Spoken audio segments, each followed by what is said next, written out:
Hey guys, tonight we are going to abandon our memory foam toppers and 1000 thread count sheets to experience the questionable comfort of a medieval night. We're drifting back to an era where sleep wasn't just rest, it was a survival sport played out in drafty cottages and infested blankets where the things living inside your mattress were often more active than you were. You probably won't survive this, honestly.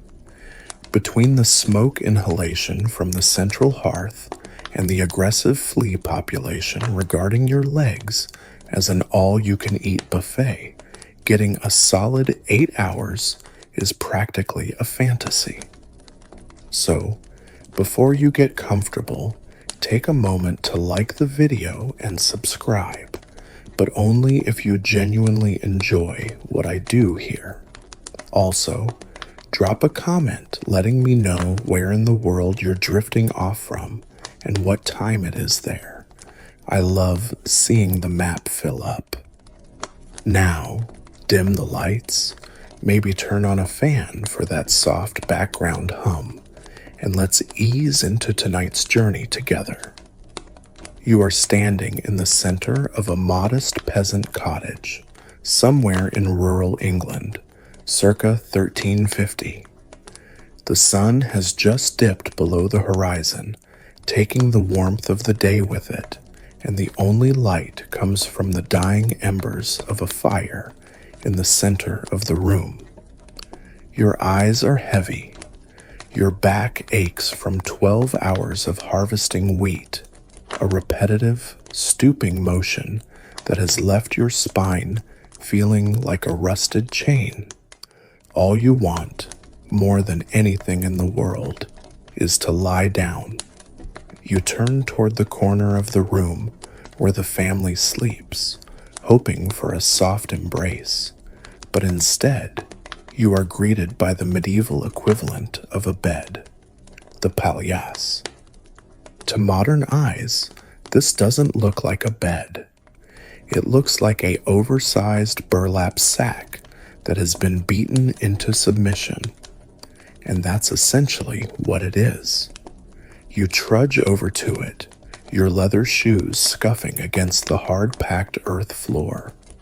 There is no box spring here to absorb the shock of your arrival. There is no ergonomic support designed by NASA scientists. There is only a coarse linen bag stuffed with straw. You sit down on the edge and the mattress crunches loudly beneath you, a sound like dry autumn leaves being crushed underfoot. It's not a gentle sound. It's the sound of agriculture. As you shift your weight to swing your legs up, you feel the distinct, lumpy topography of the bedding. The straw hasn't been changed in a few weeks, so it has matted down in the center, creating a sort of valley that you inevitably roll into. It's like sleeping on a topographical map of the Swiss Alps, except every peak is a knot of dried stalks digging into your ribs. You try to punch the mattress into a better shape, a nightly ritual that involves whacking the lumpy sack until the straw redistributes itself. It's less like making a bed and more like disciplining an unruly farm animal. Once you've flattened out the worst of the ridges, you lie back. The fabric of the palliasse is rough against your skin, a sturdy weave meant to withstand years of abuse, not to pamper your epidermis. If you were a noble, you might have a feather bed placed on top of this straw base, a luxurious cloud of goose down that would make you the envy of the Shire. But you are not a noble. You are a peasant, and your lumbar support consists of dried vegetable matter. As you settle in, staring up at the thatched roof barely visible in the gloom, you become aware of the smell. It's a complex bouquet. There's the faint, sweet scent of the dried heather and fern mixed in with the straw, nature's attempt at an air freshener. But beneath that, there is the dusty, acrid smell of old grass that has begun to pulverize into powder. And of course, the lingering odor of the last person who slept here, absorbed into the fabric. It's a scent that screams home, provided your home is a barn. You wiggle your shoulders, trying to find a pocket of softness. Suddenly, you feel a sharp poke in your side. You reach down through the thick linen and feel the outline of a rogue stalk that managed to pierce the weave. You pull it out, a stiff piece of rye straw, and toss it onto the floor. This is a common hazard. Historians still argue whether the poorest peasants had simple wooden frames to keep these sacks off the damp ground, or if the majority simply rolled their beds out directly onto the dirt every night and tucked them away in the morning. For you, tonight, let's say you have a simple wooden frame raising you a few inches off the floor. It feels like a luxury, mainly because it keeps the mice from running directly over your face, though it does little to stop the ones that can jump. Speaking of jumping, you are not alone in this bed. As your body heat begins to warm the straw, the true residents of the palliasse wake up. The bedbug, or Cimex lectularius, is the uninvited guest that never leaves. You feel a tiny tickle on your calf, then a sharp, sudden itch on your forearm. You scratch absently. In the medieval era, fleas and lice are not a sign of poor hygiene. They are simply a fact of existence, like taxes or rain. Everyone has them, from the lowest serf to the king himself, though the king probably has a servant whose sole job is to pick them off him. You don't have that staff support. You are the buffet. You might have tried to mitigate this. Perhaps earlier in the day, you scattered some dried wormwood or fleabane leaves inside the mattress, ticking, a bit of folk wisdom passed down from your grandmother. Some people swear by sweet woodruff to drive away insects. It helps, maybe a little, or maybe it just makes the bugs smell better as they feast on you. You scratch again, a long, satisfying rake of fingernails against the skin. It's a battle of attrition. You kill one, and 3 more appear to take its place. It gives a whole new, terrifying meaning to the phrase, sleeping tight. Despite the scratching, the crunching, and the poking, your exhaustion begins to take over. The heaviness of your limbs outweighs the discomfort of the straw. You close your eyes, listening to the rustle of the mattress every time you inhale. It's a loud bed. If you turn over, it sounds like a brush fire crackling. You have to learn to sleep comfortably in one position, rigid as a board, because tossing and turning is simply too noisy. It's actually a great way to practice stillness, though modern chiropractors would probably look at your spinal alignment and weep openly. You pull the rough wool blanket up to your chin. It's heavy, scratchy, and holds the warmth well. The air in the cottage is cooling rapidly, drafts whistling through the unglazed window openings, which are covered only by wooden shutters. The cold air battles with the warmth of the blanket, making your nose feel like an icicle while your body roasts. This thermal confusion is just another part of the charm. You burrow deeper into the straw, your body weight slowly compressing it into a mold that fits your form. Finally, the scratching sensations dull, the smell of dust fades into the background, and the darkness of the room seems to press down on your eyelids. You are drifting, floating on a sea of dried agricultural byproducts, ready to surrender to the first stage of the night.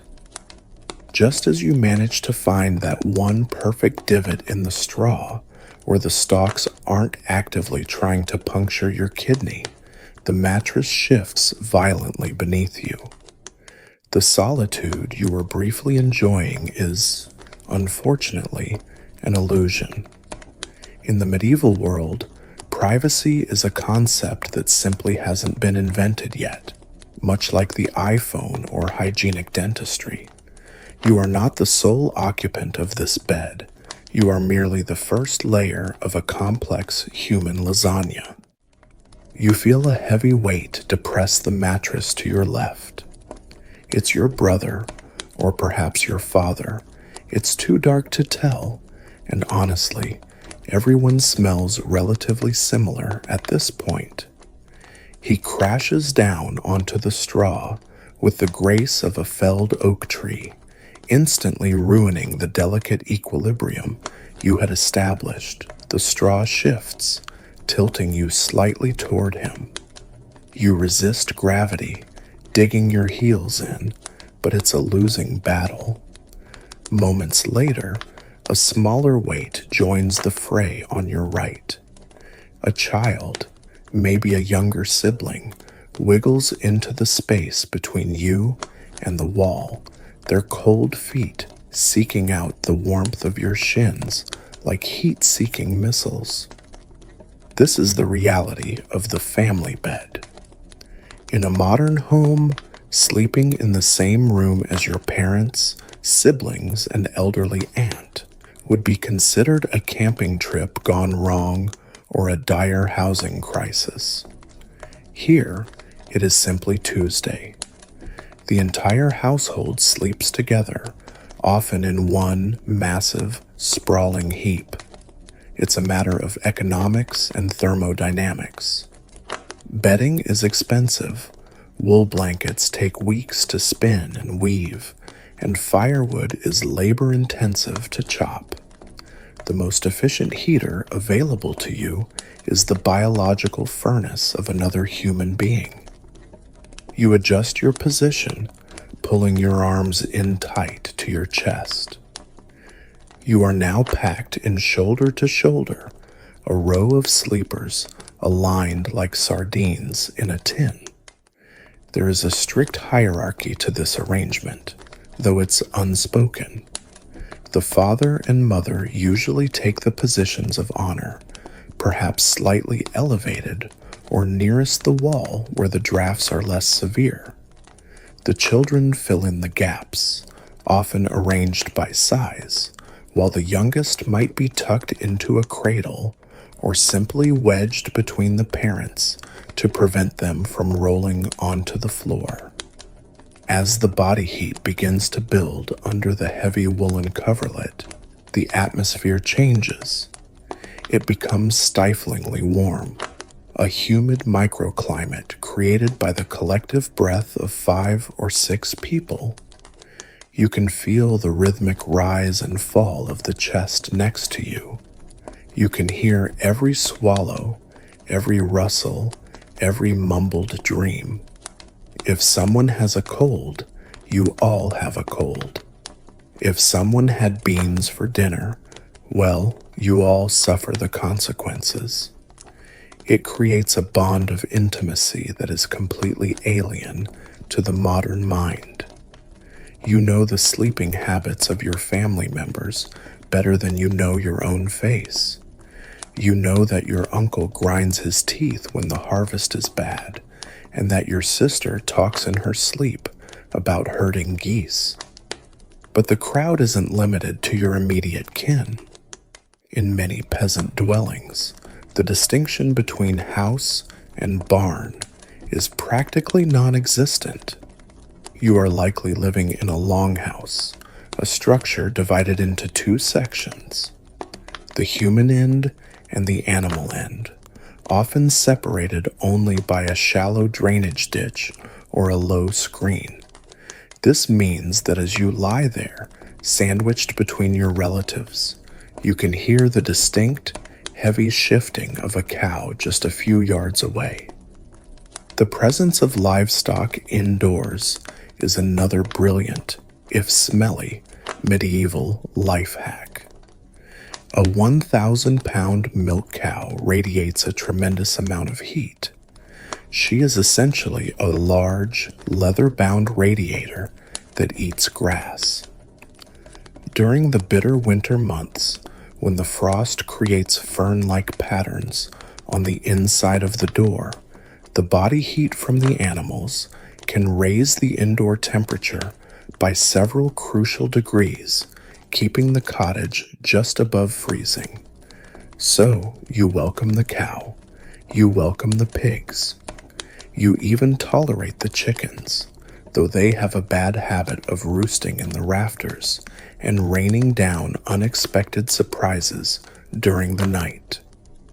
You listen to the sound of the cow chewing her cud in the dark, a rhythmic, wet, grinding noise that is oddly hypnotic. It's a form of medieval white noise.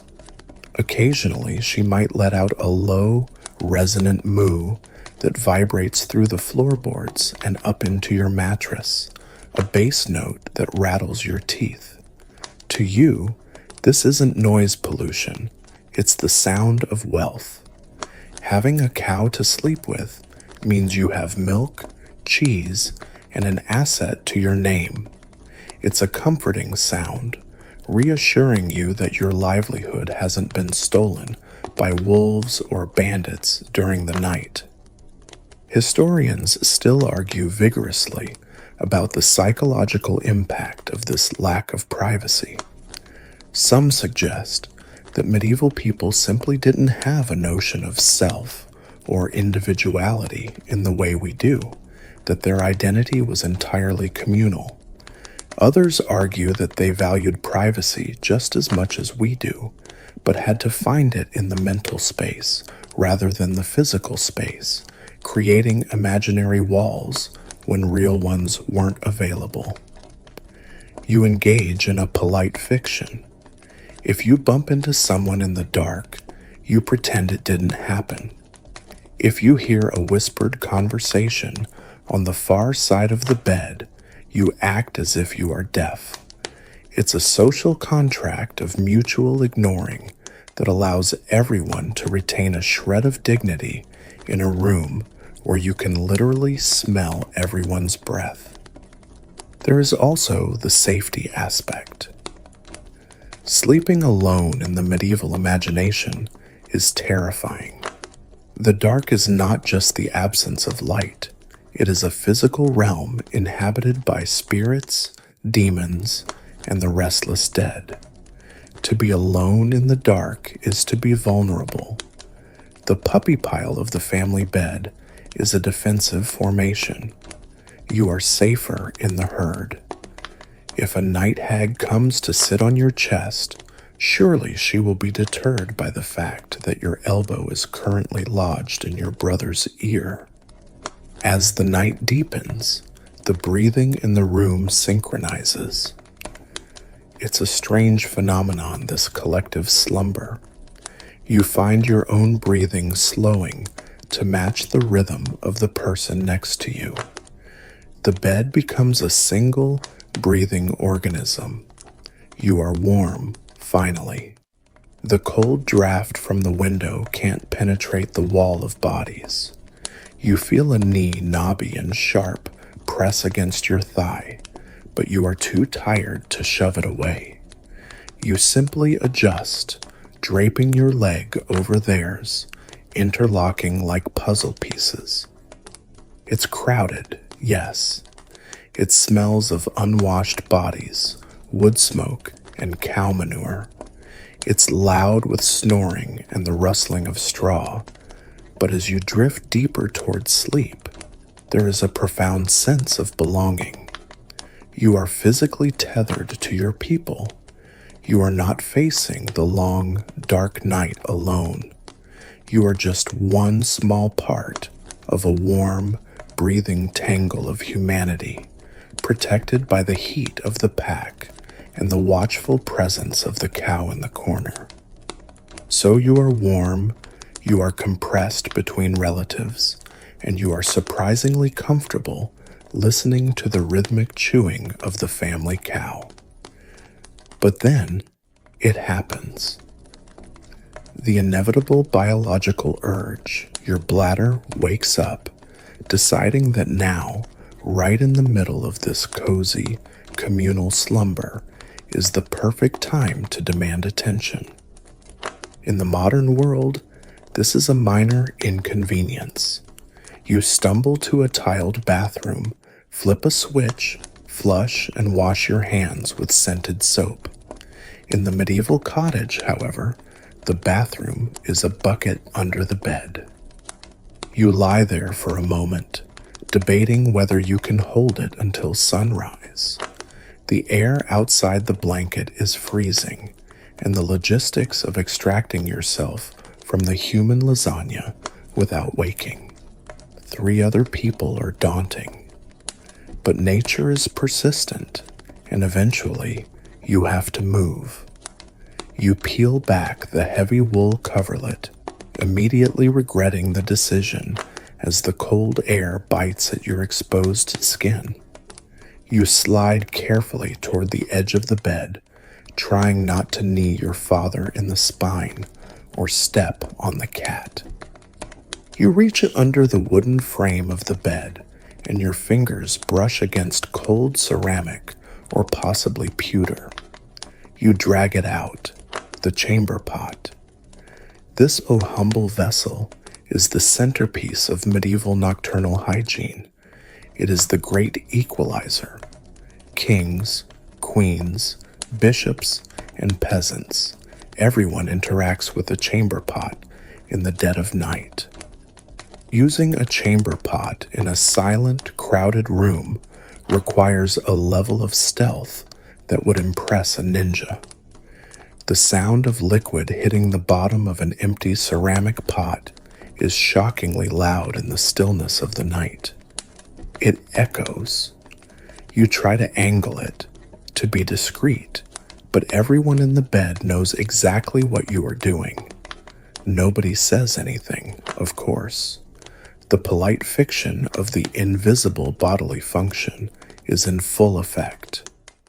They just lie there, breathing steadily, pretending they aren't listening to you relieve yourself 2 feet away from their heads. And then there is the smell. The chamber pot is an unsealed vessel. It sits there, open to the air, slowly releasing its fragrant contents into the room all night long. In a small cottage with the windows shuttered tight against the cold and bad air, ventilation is non-existent. The atmosphere in the room is a stagnant soup of carbon dioxide, body odor, smoke, and now the distinct ammonia tang of urine. This brings us to the medieval concept of miasma. People in this era are terrified of stagnant, foul-smelling air. They believe that bad smells actually carry disease, that inhaling the stench of a swamp or a sewer can literally emit your blood. Yet, paradoxically, they sleep in a room that smells like a locker room inside a barn.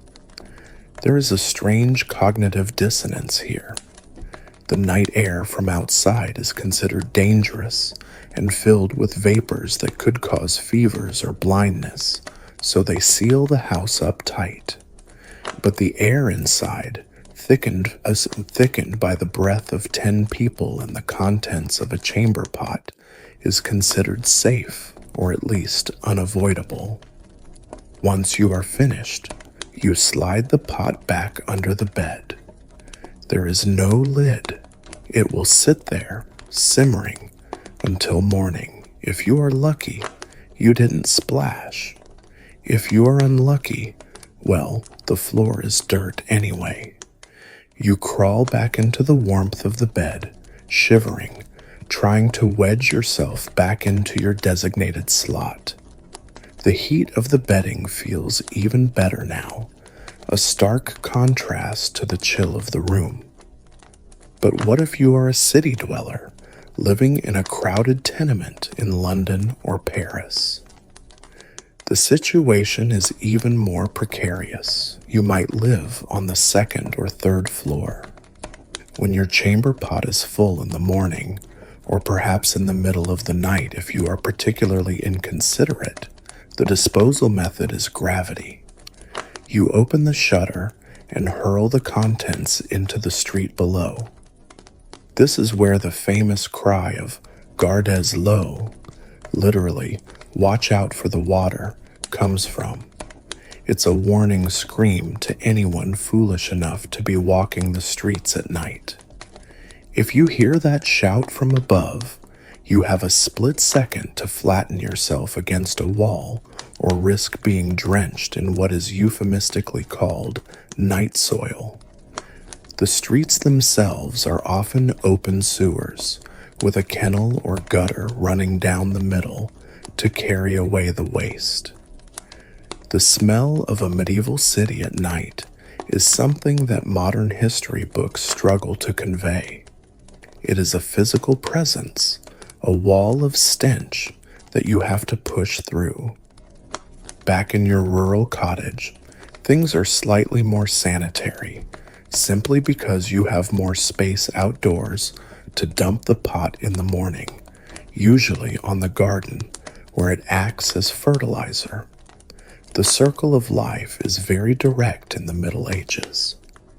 As you settle back in, the smell of the pot under the bed becomes just another note in the room's aromatic chord, blending with the straw and the wood smoke. Your nose, thankfully, is an adaptable organ.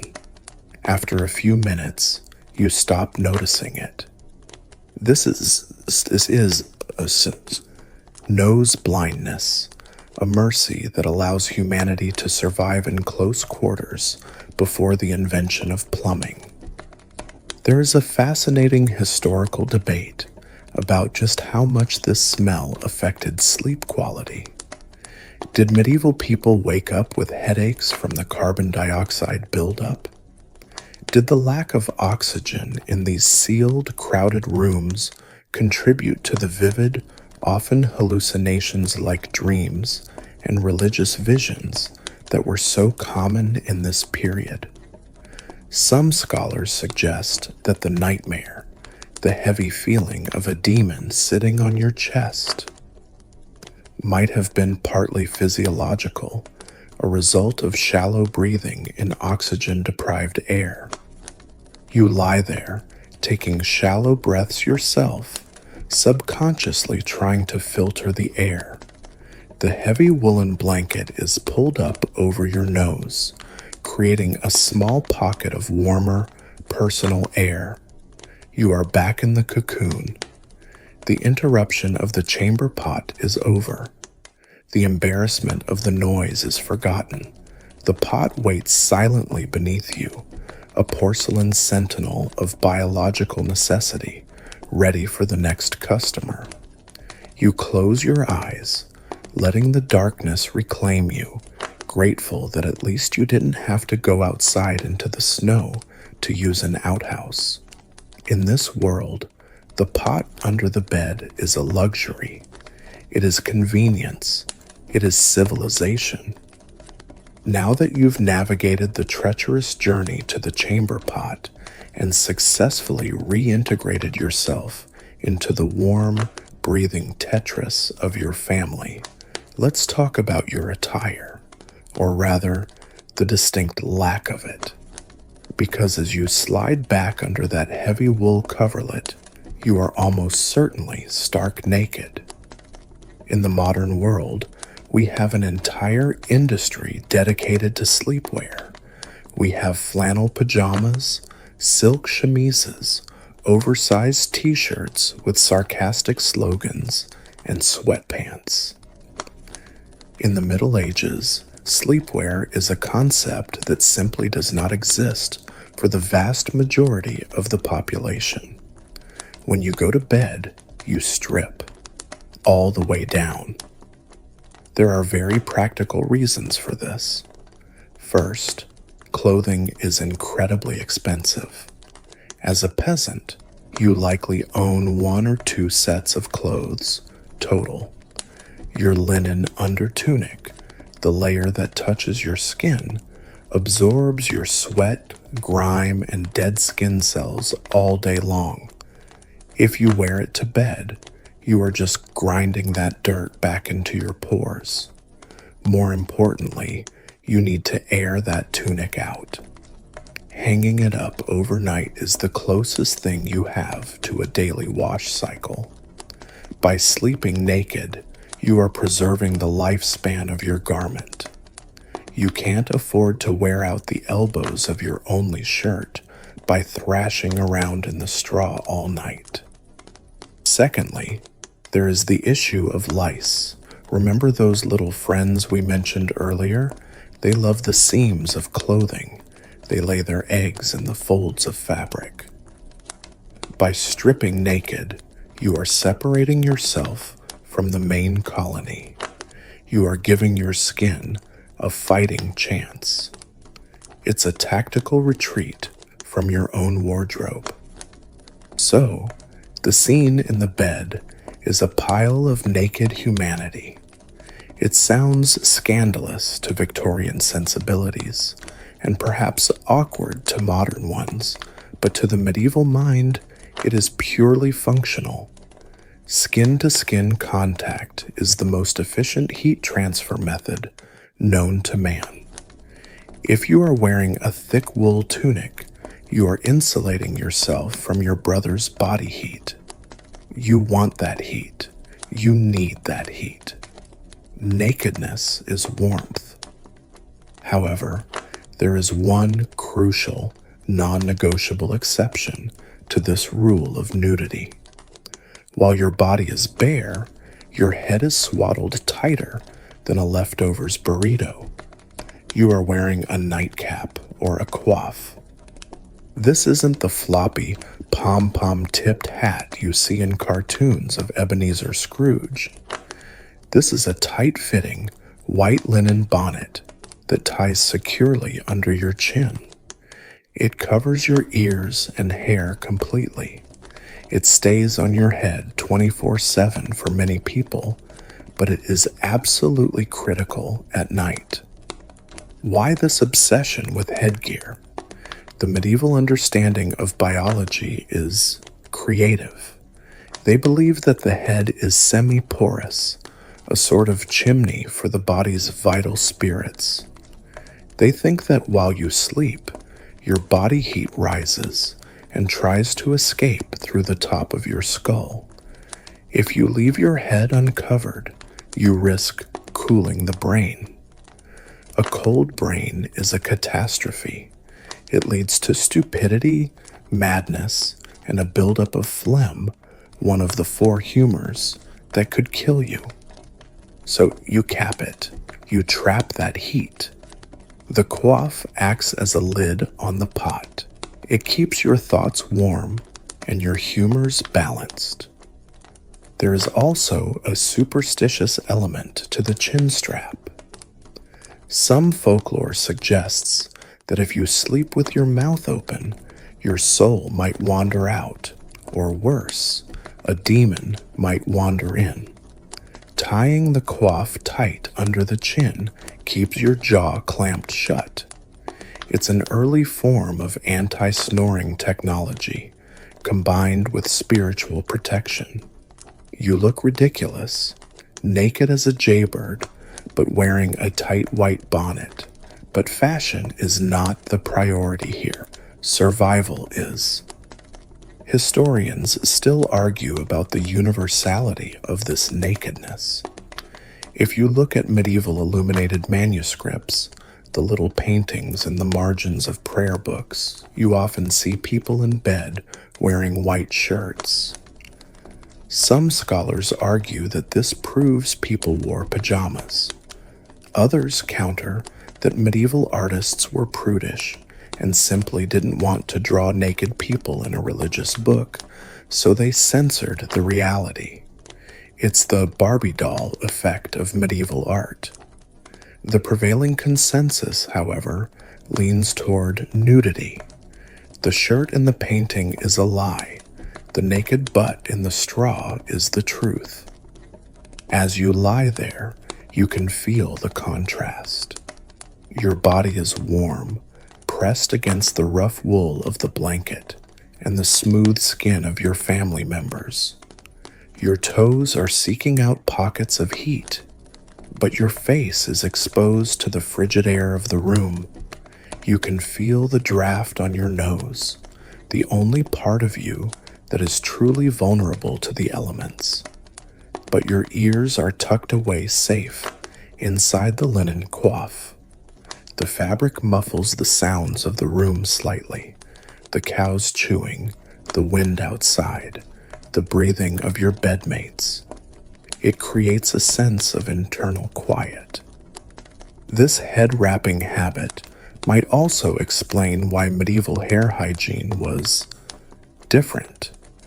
Since your hair is covered by a linen cap day and night, it rarely sees the sun.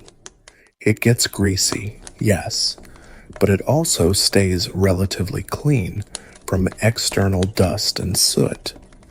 The linen coif absorbs the oil from your hair, acting as a sponge. You wash the coif, not the hair. It's a dry shampoo system before dry shampoo existed. Imagine the sensory experience. You turn your head on the bolster, a hard, log-shaped pillow often stuffed with straw or wood. The linen of your cap slides against the linen of the pillowcase. It's a dry, rasping sound. It feels secure.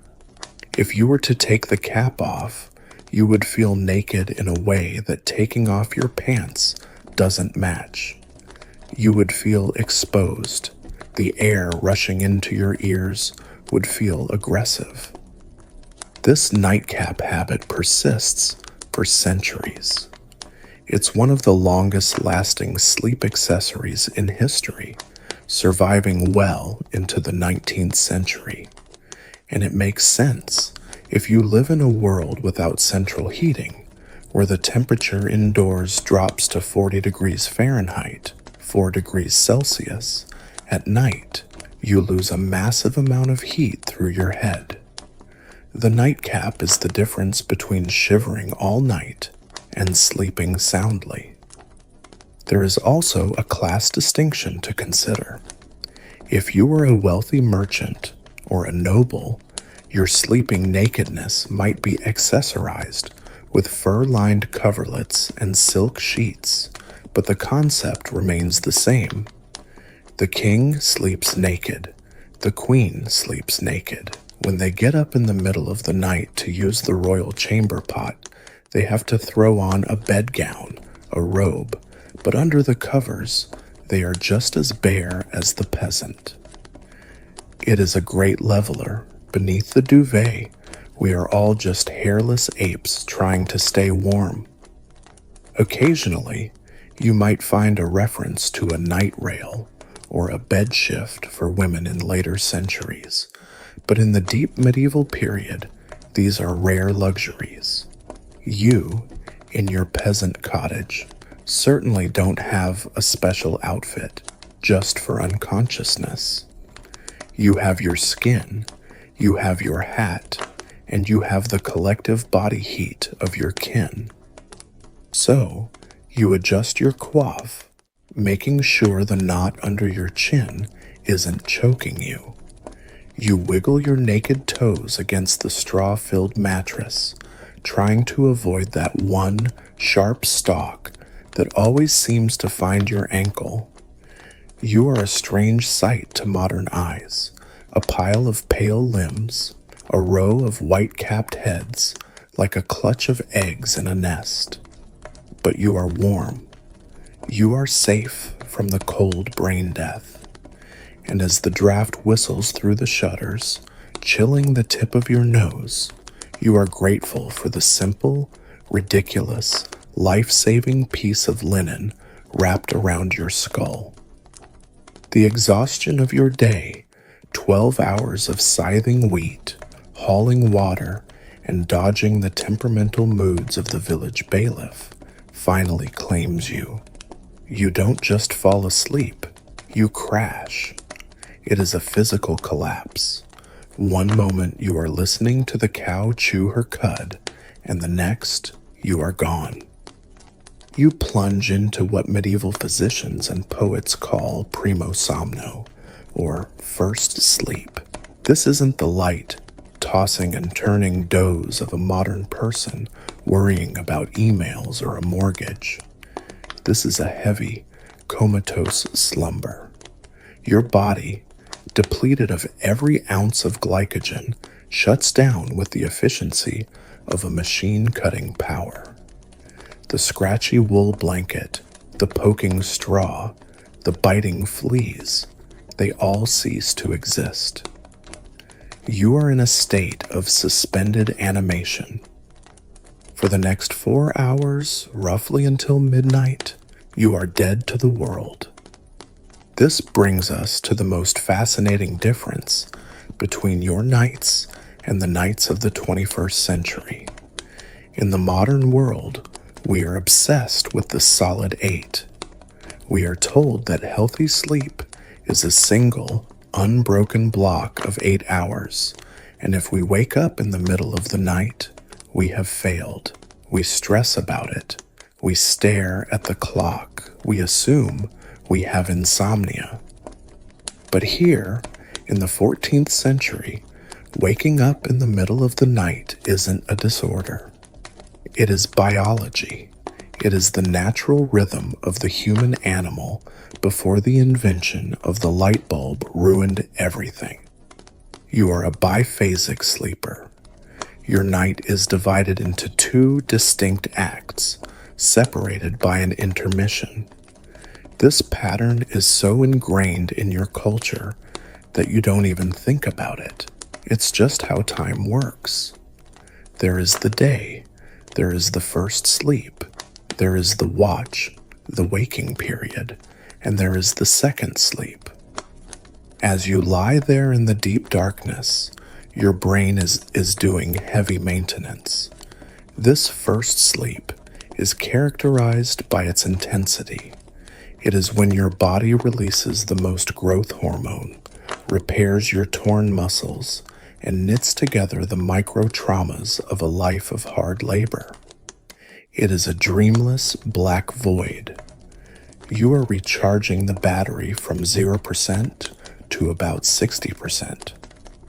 The darkness of the cottage aids this process. We aren't talking about city dark, where streetlights cast an orange glow on the ceiling. We are talking about absolute, crushing darkness.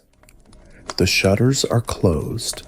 The fire has died down to a pile of gray ash with a faint, pulsing red heart that offers no illumination. If you were to open your eyes right now, you wouldn't be able to see your hand in front of your face. This total absence of light triggers a massive production of melatonin in your brain, far more than modern people ever experience. You are overdosed on nature's sleeping pill. Historians still argue about exactly why this biphasic pattern disappeared. Most went to the Industrial Revolution and the advent of artificial lighting. Once we could extend the day with gas lamps and electric bulbs, we pushed our bedtimes later and later. To get enough rest before the factory whistle blew, we had to compress our sleep into one desperate, continuous block. We essentially squeezed the air out of our night, eliminating the leisure time in the middle. But you, lucky peasant, still have that luxury. You go to bed with the sun, so you have plenty of time to spread your rest out. Around midnight or perhaps 1 o'clock a.m., something shifts. Without an alarm clock, without a rooster crowing, you simply wake up. It's not a groggy, confused waking. It is a crisp, clear arrival of consciousness. You open your eyes into the pitch blackness, and you are awake. Your brain feels surprisingly sharp. The heavy fog of exhaustion that draped over you at sunset has lifted. You feel rested, but not finished. You lie there for a moment, listening. The rhythm of the breathing around you has changed. You can hear your wife stirring, the rustle of straw as your children shift. The cow in the corner might let out a soft huff. The whole house is waking up, gently, quietly. This is the end of first sleep. There is a specific vocabulary for this moment that has been lost to time. In medieval French, the time between sleeps is sometimes called the dorvée, a portmanteau of sleep and wake, a wake-sleep state. It's a liminal space, a time that exists outside of the normal demands of the day. You don't panic because you're awake. You don't think, oh no, I have to be up in 4 hours. I need to get back to sleep right now. You accept it. You welcome it. This is your time. For a peasant who works from dawn to dusk under the supervision of lords and overseers, this midnight hour is the only time in the 24-hour cycle that truly belongs to you. No one can tell you what to do in the dark. You shift your position, the straw mattress crunching familiar beneath you. You might nudge your spouse. Are you awake? Is a redundant question. Of course they are. The synchronization of the family sleep cycle is another weird side effect of the communal bed. When one person surfaces from the depths of first sleep, the subtle movements and changes in body temperature tend to pull everyone else up with them. It's worth noting that this sleep pattern isn't just a peasant thing. It's recorded in medical texts, court records, and literature. In the Canterbury Tales, characters speak of waking after their first sleep as casually as we speak of a coffee break. Doctors of the time actually advise against sleeping through the whole night without waking up. They consider it unhealthy, likely to cause headaches and vertigo. They believe you need to wake up to turn over and let your digestion settle to prevent the humors from pooling on one side of your body. So, by waking up, you are actually being a model of health. You stretch your limbs, feeling the warmth of the bed trapped under the covers. The air in the room is at its coldest point now, a deep, penetrating chill that makes you grateful for the crowded bed. You pull your linen coif down tighter over your ears. You are about to enter the watch, the active period of the night. For now, just savor the feeling of this natural waking. There is a peace to it, the anxieties of the day, the harvest yield, the sick sheep, the looming tax collector, feel distant, softened by the 4 hours of deep rest you've just banked. You are floating in the quiet sanctuary of the dorvée. You are safe, you are warm, and you are awake in a world that is entirely your own. Now that your eyes are open and your brain has rebooted, you enter the watch. This is the intermission between the 2 acts of your nightly sleep, a period that usually lasts about an hour or so. In the modern world, waking up at 1 o'clock a.m. is usually a source of frustration, a sign that something is wrong. You check your phone, you stress about how tired you'll be tomorrow, and you doom scroll until your retinas burn. But here, in the medieval darkness, this hour is not a bug. It's a feature. It is a time of calm, unhurried activity. The pressure of the sun, the field boss, and the church bell is gone. For this one brief window, you are the master of your own time. So what do you actually do? For many, the answer is simply stay in bed. The cottage is freezing, likely hovering just above the temperature outside, and the warmth of the family pile is a powerful motivator to stay horizontal. This is the golden hour for conversation.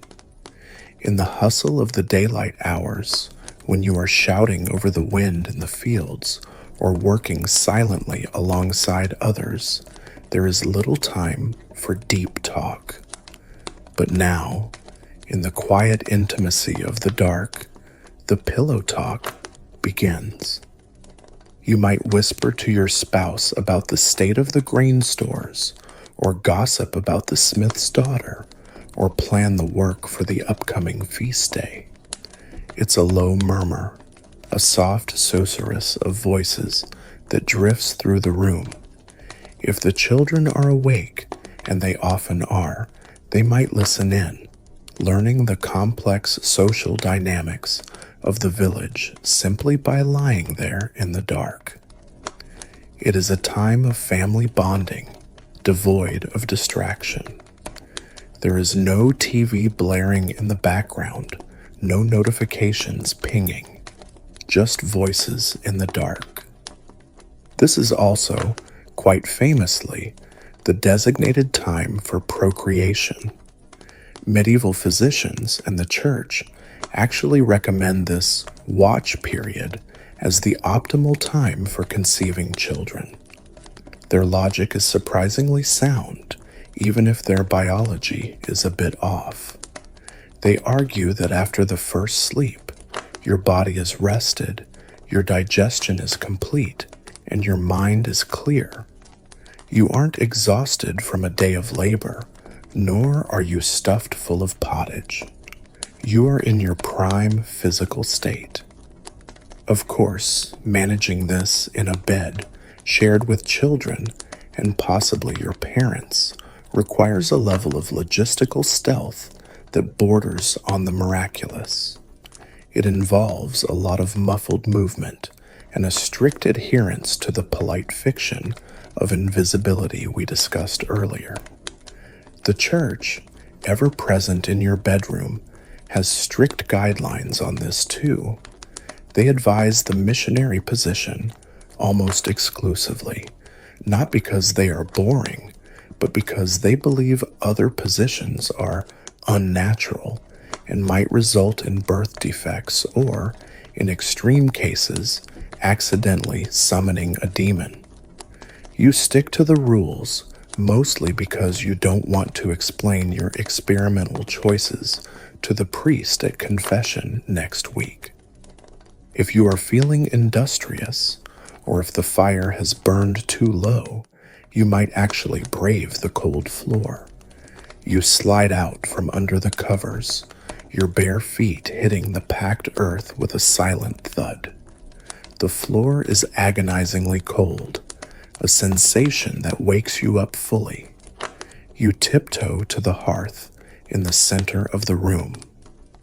The fire is the heart of the home, and it requires constant nursing. Matches haven't been invented yet. If you let the fire go out completely, relighting it is a tedious nightmare, involving flint, steel, and tinder, or the humiliating walk to a neighbor's house to borrow fire, literally carrying a burning coal back to your house in a pot. So, you take a poker and gently rake the ashes. You find the glowing red coals, the seeds of fire, buried deep at the bottom. You might add a small piece of turf or a log, blowing gently until the orange glow illuminates your face. You aren't trying to create a blazing bonfire, just enough heat to keep the room from freezing and to ensure the fire survives until dawn. This nightly ritual, the banking of the fire, is so vital that the word curfew actually comes from the French couvre-feu, meaning cover fire, the time to damp down the flames for safety. While you are up, you might check the animals. You walk over to the stall partition. The cow looks at you with large, liquid eyes, her breath steaming in the gloom. You check that the chickens are still on their perch and haven't been snatched by a fox that squeezed through a hole in the wattle and daub walls. This is home security, medieval style. You are the night watchman of your own existence. For the more pious, or perhaps the more guilty, this waking hour is a time for prayer. In the silence, God seems much closer than he does in the chaotic daylight. You might kneel on the hard earth, ignoring the cold in your knees, and recite the Pater Noster or the Ave Maria.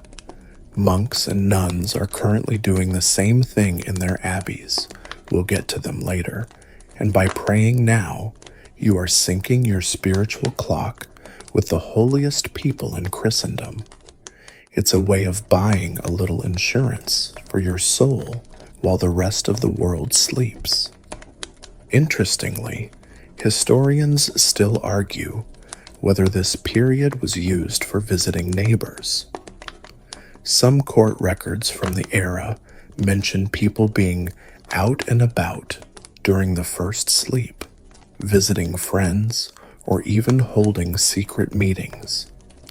There are accounts of women gathering to spin wool and talk while the men sleep, or neighbors meeting to settle disputes away from the prying eyes of the village bailiff. However, most scholars agree that for the average tired peasant, leaving the house in the pitch black of night, where you might fall into a ditch, step on a wolf, or meet a ghost, was a rare occurrence. The watch was primarily a domestic indoor affair. There is also a criminal element to this hour, because everyone knows that everyone else is asleep, or at least groggy. This is the prime time for petty theft. If you look out through a crack in the shutter, you might see a lantern bobbing in the distance. Is it the midwife rushing to a birth? Is it the doctor? Or is it someone heading to your neighbor's barn to steal a sack of grain? The night is suspicious. In a world without streetlights, any movement outside is cause for alarm. You watch the light until it disappears, filing the information away for the morning gossip exchange. But perhaps the most important activity of the watch is simply thinking. In our modern world, we rarely have time to just think.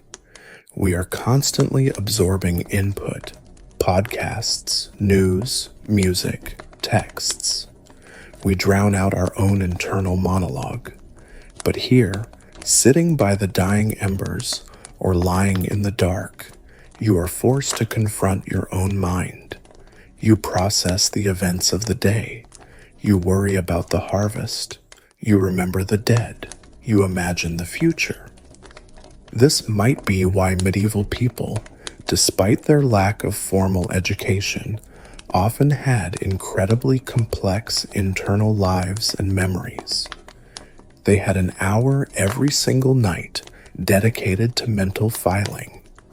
They composed poems in their heads, memorized genealogies, and replayed arguments to think of the perfect comeback they should have used. It is a slow, quiet hour. It feels unstuck from time. There is no urgency. If the baby wakes up, you nurse it calmly. If the roof leaks, you move the bed. You are operating on moon time, a gentle, silvery rhythm that is completely alien to the ticking clock.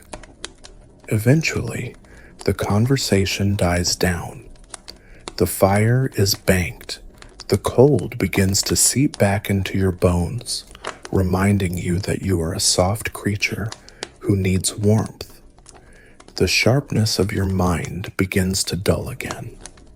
A yawn cracks your jaw, contagious and heavy. The watch is ending. The biological tide is turning, pulling you back out to the sea of sleep.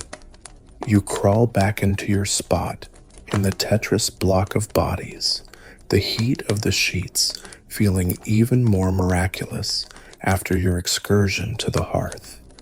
You have lived a whole second life in the dark, a secret life of whispers and embers, and now it is time to return her to the void. The intermission is over. The watch has run its course. The whispered conversations about the neighbor's pigs have trailed off into silence, and the brief burst of mental clarity you enjoyed in the midnight hour is beginning to dissolve like sugar in hot water. The cold of the cottage, which felt invigorating for a few minutes, is now just aggressive. It pushes you back toward the communal warmth of the mattress. You slide back down into the straw. The spot you vacated has cooled slightly, but the collective heat of the group quickly reclaims it. You wiggle your way back into the puzzle of limbs, finding your place between a shoulder and a hip. The family settles. There is a collective sigh, a shifting of weight, and then the rhythm of deep breathing returns. You are entering secundo somno, or second sleep. If first sleep was a deep, black dive into unconsciousness, a physical repair cycle, second sleep is something different. It is lighter, more fragile, and far more psychedelic. This is the realm of rapid eye movement, REM. Because your body has already banked its core deep sleep earlier in the night, this second block is dominated by the brain's internal cinema. In the medieval world, this phase of sleep is considered spiritually significant. The dreams you have during second sleep are not just random firings of neurons. They are viewed as potential messages. When you close your eyes now, you aren't just resting, you are tuning in to a broadcast. Was that dream about a white stag leading you into the forest a sign of good luck? Or was it a warning about the upcoming hunt? Was the vision of your dead grandmother asking for bread a guilt manifestation? Or is her soul actually stuck in purgatory, requiring your prayers? You lie there, hovering on the edge of consciousness. The darkness of the room is no longer empty. It is a canvas. As you drift off, your mind wanders to the anxieties and hopes of your life, which instantly transform into vivid, hallucinatory imagery. The hunger you feel in your belly becomes a feast in a king's hall. The cold draft on your neck becomes the breath of a dragon. Historians and neurologists find this biphasic pattern fascinating because of what it does to dream recall. In the modern world, we often wake up directly from deep sleep or a fragmented cycle jolted by an alarm, and the memory of our dreams evaporates instantly. But here, you are sliding gently in and out of REM cycles for hours. You wake up during the watch, reflect on the dreams of the first sleep, and then dive back in. This porous boundary between waking and sleeping means medieval people likely had a much more fluid relationship with their subconscious. Their dreams leaked into their reality, and their reality leaked into their dreams. As you settle deeper, the nature of the room changes. The absolute silence of the midnight hour begins to fray at the edges. Depending on the season, the world outside might be starting to stir long before you are ready to get up. If it's summer, the sun rises brutally early. The birds, nature's alarm clock that unfortunately comes without a snooze button, start their chorus at 4 o'clock a.m. In a wattle and daub cottage, soundproofing is non-existent. You can hear the rooster, that arrogant lord of the dunghill, screaming his defiance at the dawn. You can hear the rustle of the thatch as nesting sparrows wake up directly above your head. But you don't get up yet. This is the beauty of second sleep. It is a stolen luxury. You know the day is coming. You know the back-breaking labor that awaits you. But you have this buffer zone. You burrow deeper under the wool, pulling the blanket over your head to block out the first gray light seeping through the cracks in the shutters. This act of hiding from the morning is a universal human experience, unchanged for millennia. The physical sensation of second sleep is distinct. Your body is warm, almost too warm now that the fire has died down and the body heat has accumulated under the covers for 6 hours. You are in a cozy, humid cocoon. Your limbs feel heavy, filled with lead, but your mind is active, skimming the surface of sleep like a stone on a pond. You might drift into a lucid dream. You find yourself fawing over the village church, looking down at the tiny figures of the priest and the bailiff. You feel a sense of freedom that is completely impossible in your waking life, as a serf bound to the land. In your sleep, you are unchained. You can travel to Jerusalem. You can eat spiced peacock. You can tell the lord of the manor exactly what you think of his tax policies. Or perhaps your second sleep is interrupted by the realities of the house. The baby wakes up. In a single-room dwelling, a crying infant is everyone's problem. But there is a communal rhythm to this too. The mother shifts, the baby is nursed, the crying stops, and the collective breathing resumes. It's a disturbance, yes, but it's a familiar one. It doesn't spike your cortisol the way a fire alarm would. It's just part of the night's texture. There is a coziness here that is hard to replicate in a solitary modern bed. You are safe. The door is barred. The dog is sleeping across the threshold. The family is all accounted for, their hearts beating in time with yours. In a world that is often violent, unpredictable, and harsh, this pile of bodies in the straw is a fortress. As the hours of the morning creep on, the quality of sleep becomes even lighter. You might partially wake to hear the church bell tolling matins in the distance. The monks are up and praying while you are still enjoying the warmth. You feel a smug sense of satisfaction. Better them than me, you think, and drift back off. This morning block of sleep serves a crucial physiological function. It prepares you for the cognitive load of the day. While first sleep fixed your body, second sleep fixes your mind. It processes your emotions. It organizes your memories. By the time you finally rise, you will have spent nearly as much time in the dream world as in the waking world. But for now, You are still suspended. You are floating in the gray dawn, half peasant, half king of your own dreamscape. The straw mattress no longer feels lumpy. It feels like a cloud. The smell of the room is no longer pungent. It is the scent of safety. You are enjoying the last sweet dregs of rest before the sun demands your servitude.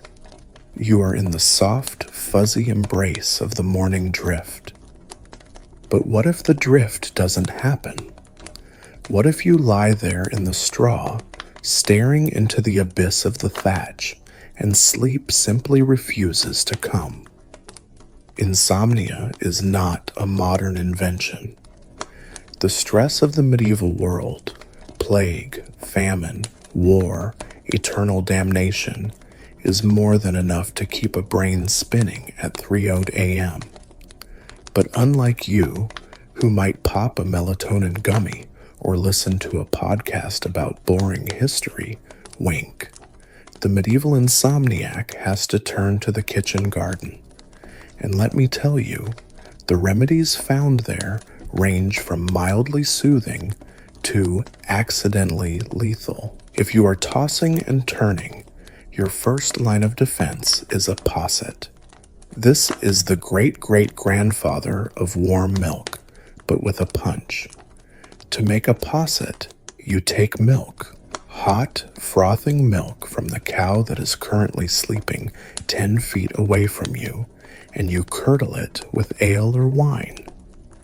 Yes, you heard that right. You are drinking chunky, boozy milk. You might spice it with ginger or nutmeg, if you're fancy, but the basic principle is simple: warmth, calories, and a shot of depressant. It's a heavy, sludgy drink that sits in your stomach like a warm brick, weighing you down into slumber. It's comfort food, weaponized against alertness. As you sip this curdled concoction in the dark, trying to ignore the texture, you can feel the heavy hand of the alcohol and the tryptophan doing their work. But let's say the posset fails. Let's say your mind is still racing with thoughts of whether the harvest will fail, or if that mole on your neck is a sign of the pox. Now you have to bring out the big guns. You have to turn to the soporifics. Medieval medicine is based on the theory of the four humors. If you can't sleep, it's likely because your brain is too hot and dry. You have too much choler or bile. To fix this, you need to cool and moisten the brain. And nothing cools a brain quite like lettuce. That's right, lettuce. In the Middle Ages, lettuce is considered a powerful narcotic. They believe it has a sedative quality that borders on the magical. If you can't sleep, a physician might prescribe a lettuce supper, but they aren't just telling you to eat a salad. They might tell you to rub lettuce juice on your temples. Or, in a particularly strange twist, they might tell you to mix lettuce seeds with opium poppy seeds and make a tea. Now we are entering the danger zone. The poppy is well known to medieval herbalists. They know exactly what it does. They call it Papaver somniferum, the sleep-bringing poppy. A sleeping sponge is a popular surgical anesthetic, but a milder version is used for insomnia. You might soak a rag in a mixture of dissolved opium, hemlock, and mandrake juice, and then just sniff it. Let's pause on that ingredient list. Hemlock? The stuff that killed Socrates? Mandrake? The root that supposedly screams when you pull it up and looks like a little shriveled human. These are not things you want to mess with without a measuring cup, and measuring cups haven't been standardized yet. The line between a good night's sleep and eternal rest is terrifyingly thin in medieval pharmacology. If you brew your poppy hemlock lettuce tea a little too strong, you don't wake up for matins. You don't wake up for the harvest. You just don't wake up. Historians still debate how many unexplained deaths in the Middle Ages were actually accidental overdoses of sleep aids. There are recipes in 14th century leech books, medical texts, that would make a modern toxicologist sweat. One recipe suggests stuffing a pillow with henbane, violet leaves, and opium. You are literally laying your head on a pillow of drugs, hoping the fumes will knock you out. It sounds like something out of a fantasy novel, but it was a genuine medical strategy: inhalation anesthesia via bedding. For the less adventurous, there are safer, if smellier, options. You might try to balance your humors by applying a poultice to your forehead. A popular mix involves rose water, vinegar, and woman's milk. The logic here is that the milk is cooling and soothing, and the vinegar opens the pores to let the coolness in. You lie there with a wet, sour-smelling rag plastered to your face, trying to relax while vinegar drips into your eyes. Another common remedy is the washing of the feet. This sounds pleasant, almost spa-like, but medieval doctors recommend washing your feet in a broth made from lettuce, again, poppy heads, and vine leaves. The idea is that the heat draws the vapors down from your head and out through your soles, while the herbal properties soak into your skin. So there you are, at 2:00 a.m., sitting on the edge of your straw bed, soaking your calloused, flea-bitten feet in a bucket of warm drug lettuce soup, while your family snores around you. If all else fails, you turn to the superstitious cures. You might place a wolf's tooth under your pillow. You might recite a specific charm to Saint Vitus. You might hang a stone with a natural hole in it, a hagstone, over the bed to prevent nightmares from sitting on your chest. But there is one remedy that stands out for its sheer, bizarre creativity.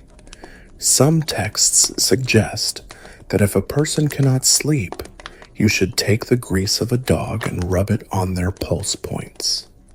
Why dog grease? Perhaps because dogs sleep so soundly. It's sympathetic magic. You want the properties of the dog, so you smear the dog on you.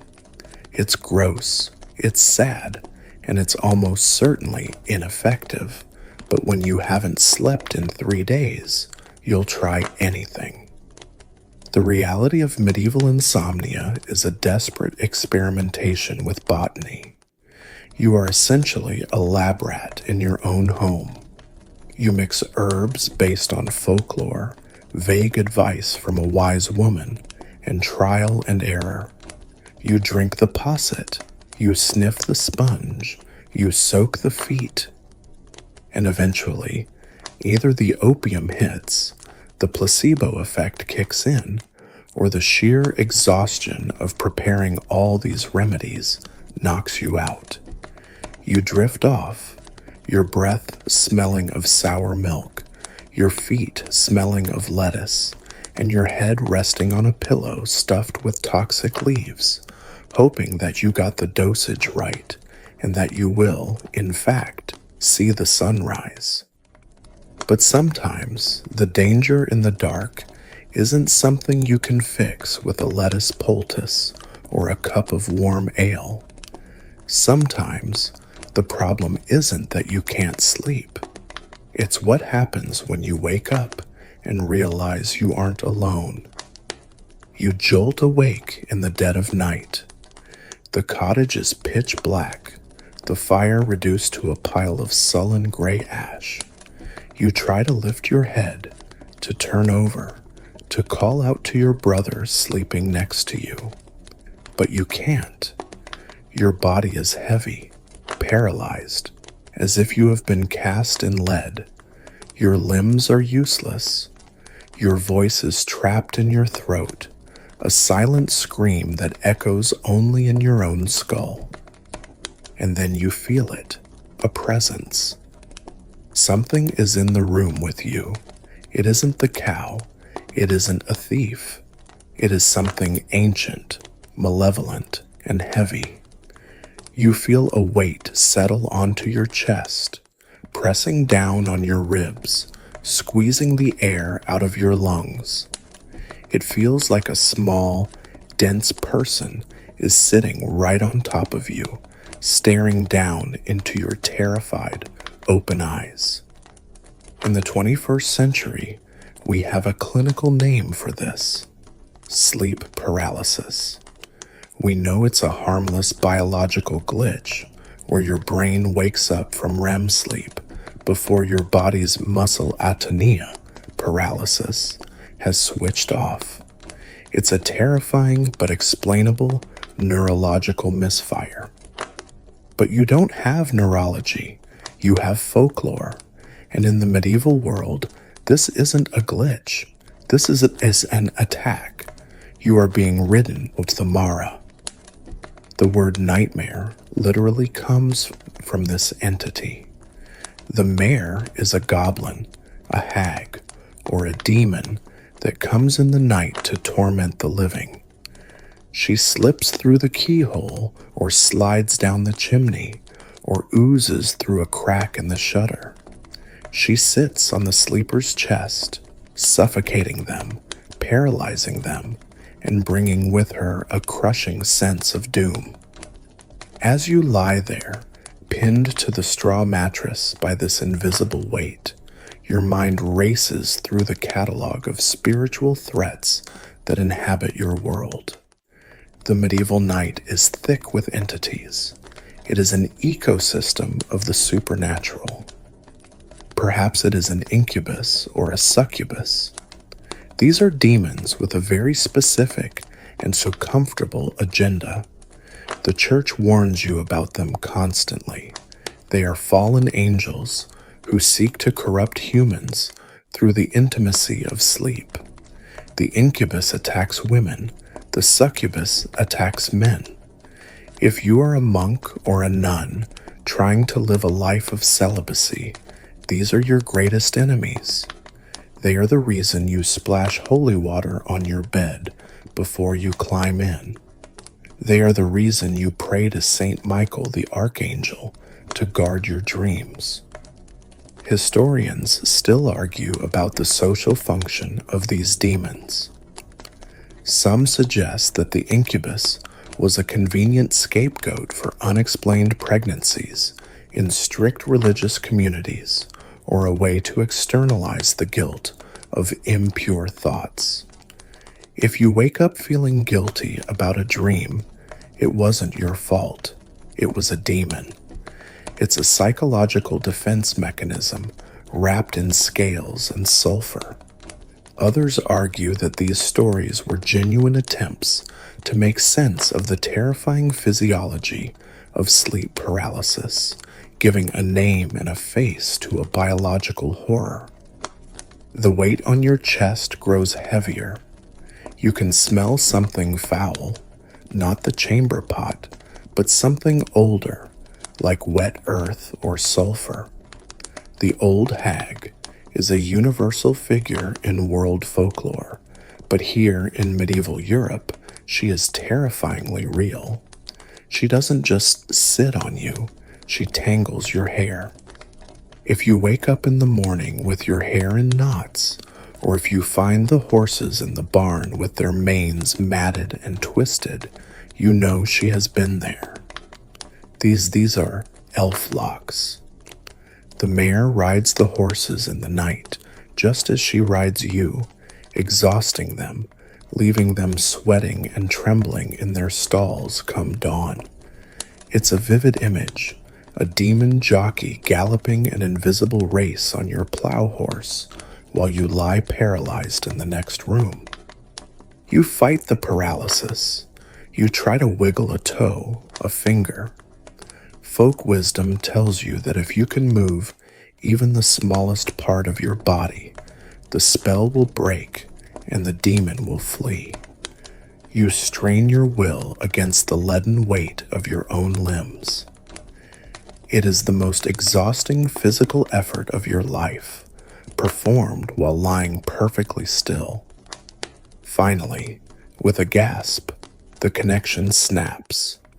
Your arm jerks up, your lungs expand, sucking in a desperate gulp of cold, smoky air. The weight vanishes instantly.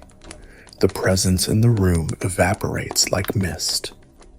You are free, but you are terrified. You lie there, heart hammering against your ribs like a trapped bird. You don't dare close your eyes again. Was it real? The church says yes. The village wise woman says yes. Your own senses say yes. So how do you protect yourself from a repeat visit? You can't call the Ghostbusters. You have to rely on apotropaic magic, magic designed to turn away evil. You might reach up and touch the iron horseshoe nailed above your door. Iron is the kryptonite of the medieval supernatural world. Fairies, elves, and demons hate cold iron. It burns them. It repels them. That horseshoe isn't there for luck. It's an electric fence for spirits. You might also look to the salt. Salt is pure, incorruptible.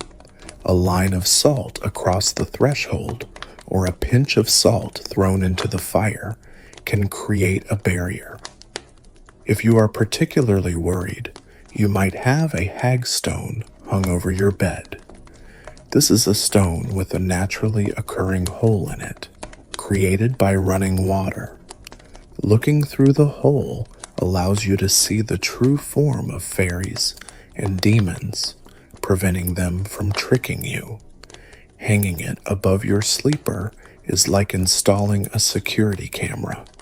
The mare sees the stone and knows she is being watched. There is also the power of prayer. You whisper the Pater Noster quickly, crossing yourself. You might recite a specific rhyme passed down from your grandmother, a strange mix of Latin liturgy and pagan spell. Saint George, Our Lady's knight, he walked by day, so did he by night, until he her found, he her beat and he her bound, until to her troth she to him plight, she would not come to her that night. This charm specifically references binding the nightmare. It frames the sleeper as a battlefield where saints wrestle demons for your soul. It's comforting to think that St. George is on shift tonight, ready to beat up a goblin on your behalf. But there is a darker, more quirky side to this belief.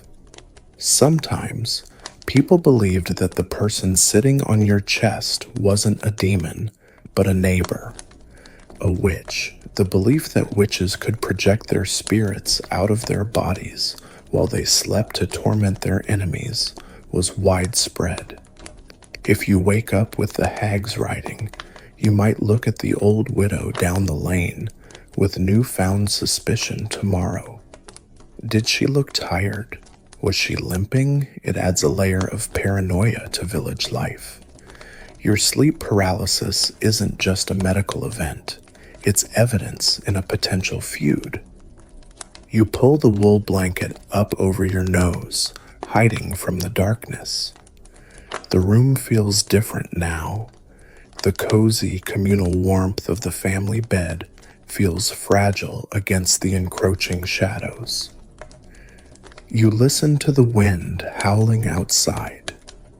Is that just the wind, or is it the wild hunt, a ghostly procession of hunters and hounds that tears through the sky, collecting souls.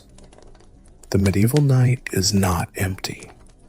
It is crowded, it is noisy with spiritual traffic. And you, lying there in your vulnerable human softness, are just a spectator.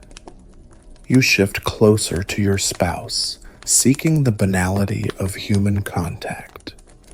Their snoring, which was annoying 2 hours ago, is now the most beautiful sound in the world. It anchors you to the physical plane. It reminds you that you are alive, you are here, and you are not currently being ridden by a goblin. Eventually, the adrenaline fades. The terror of the paralysis recedes into a dull anxiety. You are exhausted again. The body's need for sleep overpowers the mind's fear of the dark. You drift off, clutching the edge of the blanket, murmuring a final prayer, hoping that the iron on the door holds and that the mare has found a different horse to ride for the rest of the night. But let's assume you aren't safe in your own cottage, surrounded by the comforting, if smelly, embrace of your kin. Let's say you have been forced onto the road. Perhaps you are a merchant traveling to a wool fair, a messenger carrying a letter for a lord, or a pilgrim seeking absolution at a distant shrine. When night falls on the medieval road, you have a problem. There are no headlights, no street lamps, and the forests are genuinely dangerous. You need shelter, and you need it fast. So, you look for a long pole sticking out of a building with a bush of ivy tied to the end. The ale stake, the universal sign of the tavern or inn. You push open the heavy oak door and step into the common room. It's loud, it's smoky, and it smells of roasted meat and wet dog. You approach the innkeeper and ask for a room. Here is where your modern expectations collide violently with medieval reality. In the 21st century, when you book a hotel room, you are buying a private, lockable box that belongs exclusively to you for the night. In the Middle Ages, you are not renting a room. You aren't even really renting a bed. You are renting a space in a bed. The innkeeper takes your penny, grunts, and points you toward a ladder or a dark staircase. You climb up to the dormitory. The room is packed with beds, but they aren't the twin-sized cots of a modern youth hostel. These are massive, hulking pieces of furniture, often built to accommodate 4, 5, or even 6 people at once. And they are already occupied. You approach your assigned sleeping quarters. In the dim light of a tallow candle, you see a mound of blankets shifting. You can see a foot sticking out here, a hairy arm there. You are about to engage in the most awkward social transaction of the medieval era, sleeping with complete strangers. You strip down to your linen undertunic and breeches. Unlike the safety of your home, where you sleep naked, here you keep a layer on.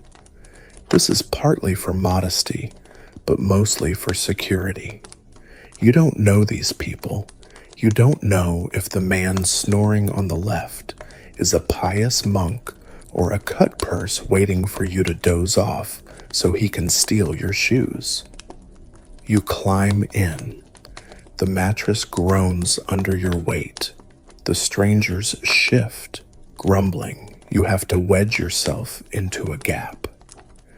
Maybe you are slotted in between a snoring wool merchant from Flanders and a man who smells like he has spent the last week tanning leather, which involves urine, by the way. This is the strange bedfellow phenomenon. The phrase, politics makes strange bedfellows, comes from this very literal reality. In this era, sharing a bed is a necessity of travel. It doesn't imply intimacy. It implies that you are both human beings who require horizontal surface area and warmth, and there is only one mattress available. As you settle in, trying not to make physical contact, you realize the bed is warm, disturbingly warm.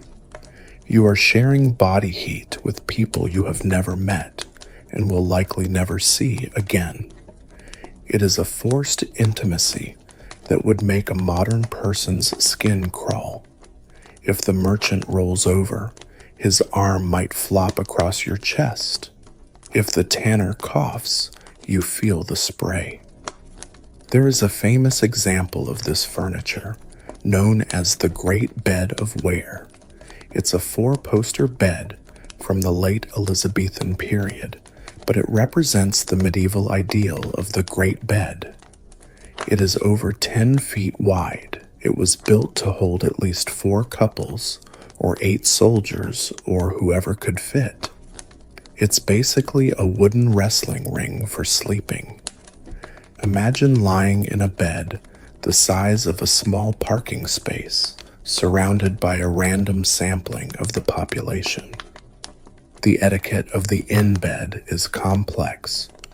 There is a silent social contract. You don't talk much. You keep your hands to yourself. And you definitely, absolutely, do not hog the covers. If you pull the blanket too hard, you expose the flank of the person 3 spots down, and that person might have a dagger under their pillow. Because theft is a real danger. You likely sleep with your money pouch tied around your waist, or perhaps tucked deep inside your breeches. Some travelers sleep with their dagger drawn, clutching it under the sheet. It adds a delicious tension to the night. You are exhausted, desperate for sleep, but you have to keep one ear cocked for the sound of someone rifling through your bundle of clothes on the floor. And then there are the bugs. If you thought the fleas at home were bad, the fleas at an inn are a cosmopolitan nightmare. These fleas are international travelers. The bed bugs in this mattress have bitten people from London, York, Paris, and maybe even Rome. You are lying in a biological melting pot. The sheets are changed, occasionally, maybe once a month, maybe when they become visibly stiff with grease. You try not to think about it. You just scratch and pray. Historians and sociologists have long debated how this lack of privacy affected the medieval psyche. Some argue that it created a society that was fundamentally more trusting, or at least more resigned to the proximity of others. You couldn't be a germaphobe in the 14th century. You couldn't have personal space issues. To exist was to be crowded. Others suggest that this is exactly why medieval manners and courtesy books became so popular later on. People needed strict rules to navigate this intense physical closeness without killing each other. There is also the question of gender. Did men and women share these stranger beds? Generally, inns tried to separate the sexes if possible, putting women in one room and men in another. But in a small alehouse with only one good bed, all bets are off. You might find yourself bundled in with a husband and wife, a grandmother and a drover. The bundling board, a literal plank of wood placed between sleepers, was sometimes used to maintain a shred of propriety, but often the only barrier between you and the miller's wife is a bolster pillow and the fear of God. As the night wears on, the cacophony of the inn bed begins. It is a symphony of nasal obstruction, The merchant snores like a bandsaw. The tanner whistles through his nose. Someone at the foot of the bed is muttering in their sleep, perhaps a prayer, perhaps a curse. You are trapped in a surround sound environment of human noise. And yet, there is a strange comfort in it. You are on the dangerous road, miles from home, in a world full of wolves and bandits. This bed, crowded and smelly as it is a sanctuary. The sheer mass of bodies creates a fortress of heat. You are safe in the herd. If a ghost or a vampire were to enter the room, surely it would take the guy on the edge first. You drift off, clutching your money pouch, your knees pulled up to your chest to save space. You dream of your own lumpy straw mattress back home, which now seems like the height of luxury because it only has your fleas in it. The morning comes. With the sound of the inn coming to life, the waking up is the worst part. It's the walk of shame, but for everyone. You have to untangle yourself from the limbs of strangers. You have to make eye contact with the person you've been spooning involuntarily for 6 hours. There is a lot of clearing of throats and averting of gazes. You crawl out of the warmth, shivering in the morning chill. You check your possessions. Still there? Good. You shake out your clothes, trying to dislodge any hitchhiking vermin, and dress quickly. You splash some cold water on your face from a communal basin that looks suspiciously murky. You head downstairs, grab a chunk of bread and a mug of small ale for breakfast, and pay the innkeeper. You step back out onto the road, leaving the strange bedfellows behind. You will likely never see them again, but for one night, you shared the most intimate space possible. You shared the vulnerability of sleep. You survived the great bed, and now the road stretches out before you once more. But perhaps you are not a peasant battling fleas, nor a traveler battling strangers. Perhaps you have chosen a higher calling. You have left the chaotic, noisy, secular world behind to seek peace, silence, and spiritual perfection within the stone walls of a monastery. You are a monk, and you are about to discover that peace does not necessarily mean rest. If you think the peasant's biphasic sleep schedule is rough, the monastic schedule is essentially sleep torture sanctified by Latin. You are lying in the dorter, or dormitory. It is a vast, vaulted hall lined with rows of simple wooden pallets. Unlike the peasant's cottage, which is stuffy and warm, this room is aggressively ventilated.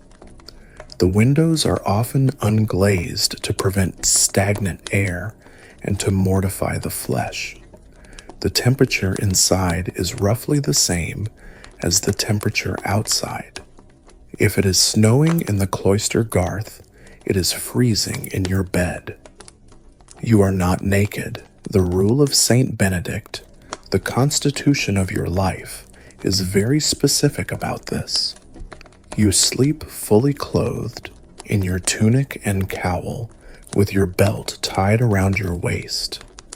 The logic is military.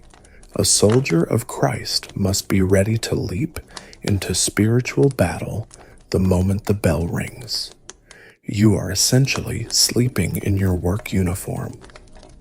There is one exception to the fully dressed rule, however. The rule explicitly states that you must remove your knife from your belt before getting into bed. This isn't for comfort. It's because the abbots know that monks, exhausted and prone to nightmares, have a tendency to thrash around. Rolling over onto a sharp iron blade in the middle of a vivid dream about purgatory is a bad way to start the day. So the knife hangs on a peg, but the scratchy wool habit stays on, bunching up around your legs and itching your skin as you try to find a comfortable position on the straw. You drifted off around 8 o'clock p.m., shortly after Compline, the final service of the day. It is now roughly 2 o'clock a.m. Clang. Clang.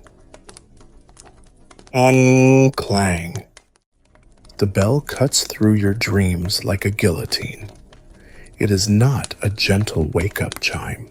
It is a command. It is the bell for matins, also called vigils, the night office. This is the defining feature of your life. While the rest of the world is enjoying the watch or slipping into second sleep, you are required to get up, go to church, and sing. You groan internally. Externally would be a sin, and sit up. You slide your feet into your night shoes, which are kept right by the bed. There is no stumbling around in the dark, looking for a candle. You know the way by heart. You join the silent procession of dark shapes shuffling down the center aisle of the dormitory. You descend the night stairs. These are a specific architectural feature of monasteries, a staircase that leads directly from the sleeping quarters into the transept of the church. This allows you to commute from bed to pew without ever stepping outside into the wind. It's a small mercy, but as your feet hit the freezing stone steps, it doesn't feel like one. You file into the choir stalls. The church is cavernous, filled with shadows. The only light comes from a few flickering candles near the altar. The air is heavy with the scent of beeswax and stale incense. It is profoundly beautiful, in a gothic, eerie sort of way, but you are too tired to appreciate the aesthetics. You are fighting a war against your own eyelids. For the next hour or maybe two, depending on the feast day, you stand and chant. You recite the Psalms. You listen to readings. The drone of the Latin, the rhythmic chanting of your brothers, the repetitive bowing, it is a recipe for a trance state. This brings us to the great battle of the monastic night, keeping awake. It is a genuine problem. Monks are chronically sleep deprived. They get perhaps 6 or 7 hours of sleep a day, but it is broken into fragments. This polyphasic schedule disrupts the circadian rhythm, leaving many brothers in a permanent state of jet lag. To combat this, the monastery has a designated waker. This official, sometimes called the circuitor, is the hall monitor of the chapel. During the long readings, when heads start to nod and chins hit chests, the circuitor prowls the aisles. He carries a lantern. He walks softly. If he catches you dozing, he might just shine the lantern in your face to shame you. But in some stricter orders, the discipline is more direct. If the lantern doesn't work, there are instructions to gently shake the sleeping brother, or perhaps drop something loud. In the Cluniac customaries, there is a fascinating, almost comical rule. If the circuitor finds a monk asleep, he is not allowed to speak. Instead, he must take the lantern and place it right in front of the sleeping monk's face. When that monk wakes up and realizes he has been tagged, he must pick up the lantern and begin patrolling himself, looking for the next victim to pass the burden to. It's a high-stakes game of sleepy tag, played in the middle of the night by holy men. Historians and theologians still argue about the spiritual implications of this exhaustion. Was the sleep deprivation a bug or a feature? Some argue that the Church Fathers knew exactly what they were doing. A sleep-deprived brain is more susceptible to hallucinations, visions, and emotional extremes. When you are hovering on the edge of consciousness in a candlelit cathedral at 3 o'clock a.m., the barrier between the physical world and the spiritual world feels very thin. The angels in the stained glass seem to move. The chanting sounds like the voice of God. Is it a mystical experience, or is it just severe fatigue? The line is blurry. Many of the great visions recorded by medieval mystics occurred during these hours of the night office. The exhaustion stripped away their defenses, allowing them to access a state of mind that a well-rested person simply can't reach. But for you, the average monk just trying to get through the night without falling over, it's mostly just hard work. You shift your weight from foot to foot. You pinch your own arm. You try to focus on the words of the psalm, "My soul waits for the Lord more than watchmen for the morning," which feels incredibly ironic right now. There is a specific demon associated with this struggle. The Desert Fathers called it the noonday demon, or acedia, but it strikes just as hard at night. It is a heavy, spiritual lethargy, a feeling that none of this matters, a desire to just lie down and sleep forever. Fighting this urge is considered a heroic virtue. Staying awake when your body screams for rest is a form of martyrdom. Finally, the service ends. The last Amen echoes into the vaulted ceiling. You file back up the night stairs, your legs heavy as lead. You return to the dormitory. Now comes the cruelest part. It is perhaps 4 o'clock a.m. You have a window of maybe an hour or two before the bell rings again for lauds, the dawn prayer, and prime, the first hour. You have to get back into bed, fully dressed, and try to snatch a little more rest. This second sleep is often the deepest and most desperate. You collapse onto the straw. The cold of the church has seeped into your bones, so you curl into a tight ball to preserve warmth. You fall asleep instantly. But almost as soon as you drift off, the bell rings again.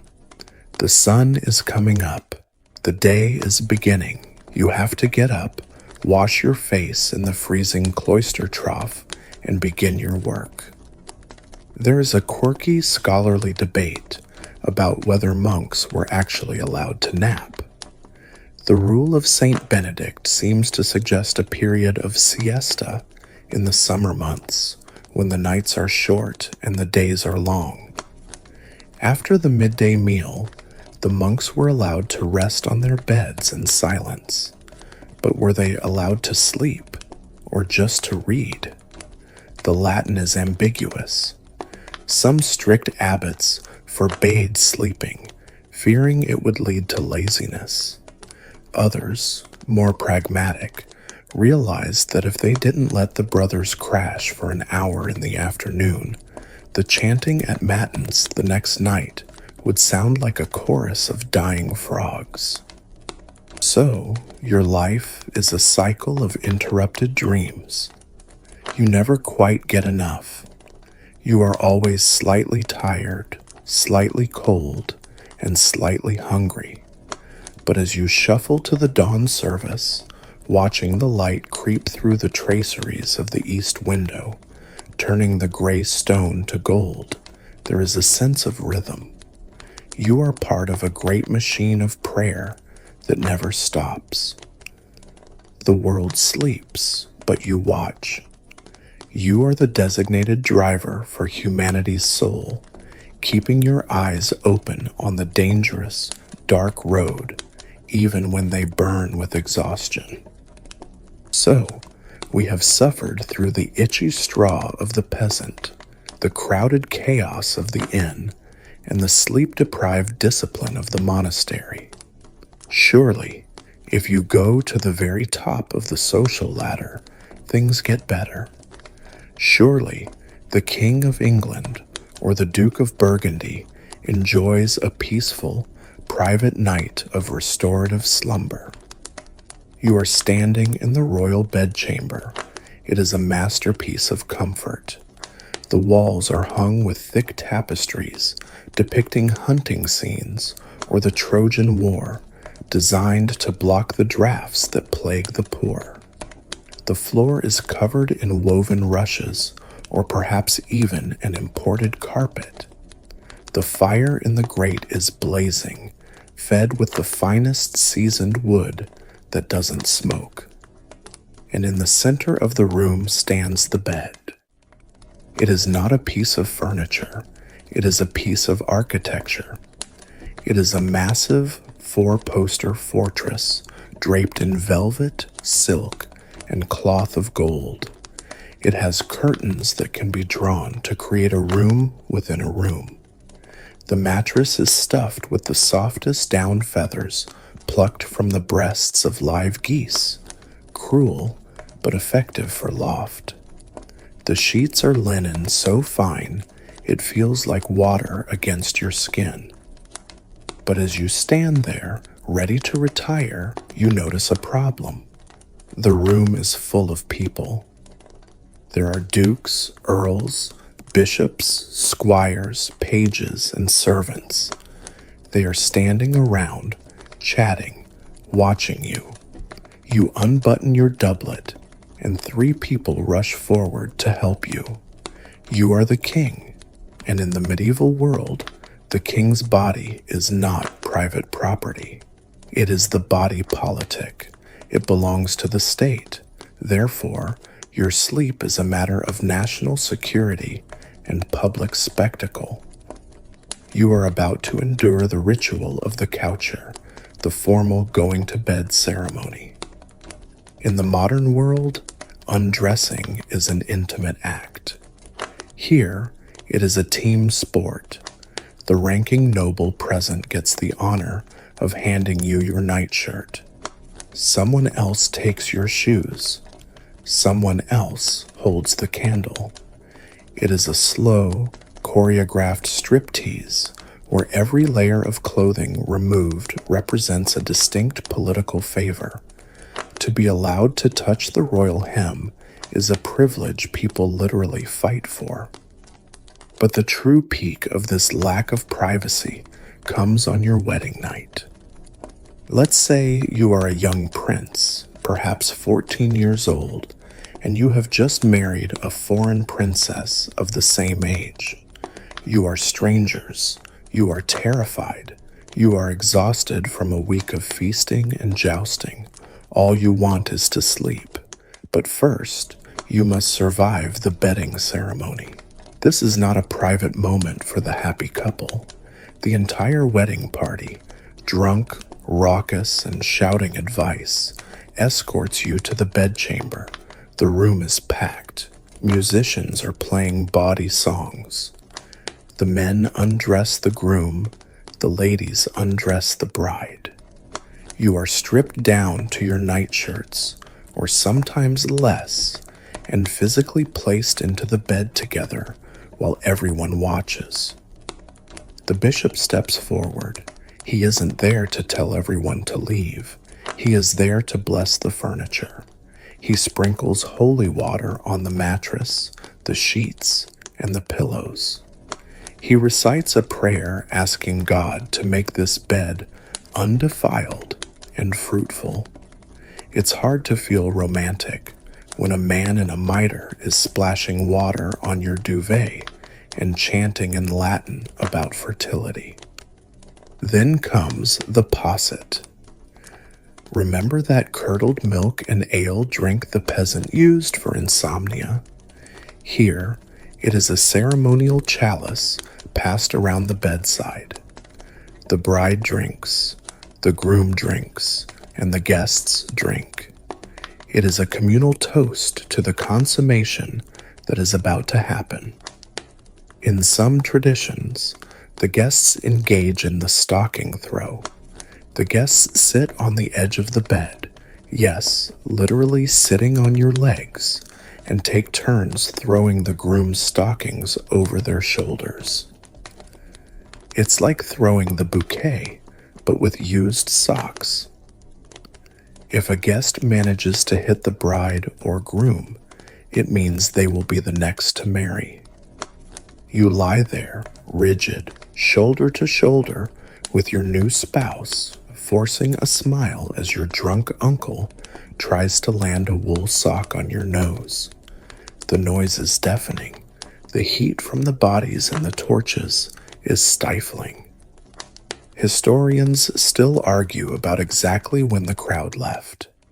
Did they stay during the act? In most cases, thankfully, no. The curtains would eventually be drawn, and the crowd would retreat, though often they would wait just outside the door, listening for confirmation or cheering riotously. In some extreme royal cases, select witnesses might stay in the room to ensure that the marriage was legally consummated, preventing a future annulment. Imagine trying to perform your marital duty while the Lord Chancellor takes notes in the corner. It is a level of pressure that makes the peasant's crowded family bed look like a meditation retreat. But even on a normal Tuesday, when it isn't your wedding night, you are never truly alone. When the courtiers finally leave and the all clear is given, you are left with your most intimate companion. Not the queen. She often sleeps in her own separate bedroom. You are left with your body servant, or perhaps the groom of the stool. This servant does not leave. He sleeps in the room with you. He might sleep on a trundle bed, a low bed on wheels that rolls out from under the royal bed, or he might simply sleep on a pallet on the floor across the doorway. His job is to guard you, to keep the fire going, and to attend to your bodily needs. If you need the chamber pot in the night, he hands it to you. If you are thirsty, he fetches wine. This creates a strange dynamic. The king is the most powerful man on earth, yet he sleeps with a breathing, snoring audience of one every single night. This servant knows the king better than anyone. He sees the king without his wig, without his teeth, if they are false, and without his royal persona. He hears the king talk in his sleep. This proximity gives the servant immense power. If you want to get a petition signed, you don't talk to the chancellor. You bribe the guy who hands the king his underpants in the morning. There is also the paranoia of the royal bed. You, the king, are constantly afraid of assassination. The bed is a prime location for murder. Because of this, the bed-making ritual is forensic in its detail. Every morning, the bedding is stripped and shaken to ensure no daggers, poisoned needles, or scorpions have been hidden in the straw. The mattress is rolled and pummeled. And in a bizarre twist of security protocol, a servant is often required to roll around on the made bed before the king gets in. It is the human equivalent of a food taster. If there is a poisoned spike hidden in the feather bed, the servant finds it the hard way. Once the bed is deemed safe, the curtains are drawn tight. These curtains are not just decorative, They are thick velvet walls. When you are inside, you are in a pitch black box. This is necessary because the room itself is never dark.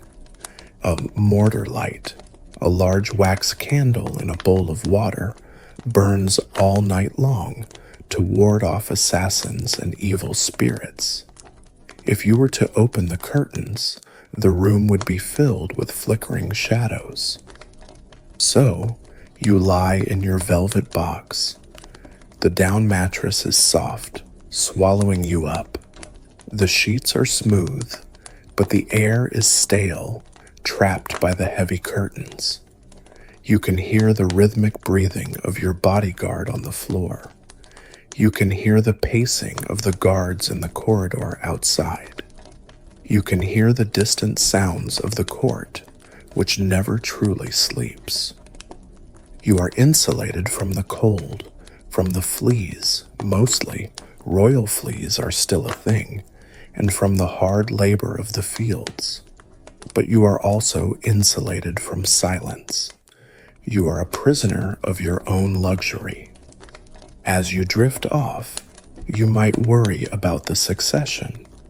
You might worry about the French army massing on the border. Or you might worry about the fact that tomorrow morning, at dawn, 50 people will storm into your room for the levee, the rising ceremony, and you will have to have a polite conversation while sitting on the commode. It is a golden cage, the peasant in his cottage, snuggled up with his cow and his kids, has a kind of anonymity that you will never know. You are the king, and even your dreams are state property. The velvet is soft, yes, but it is heavy. It presses down on you, a suffocating reminder that you are never, ever off the clock. Let's step away from the royal bedchamber with its guards and safety inspectors and return to the reality that you and the vast majority of the population face every single night.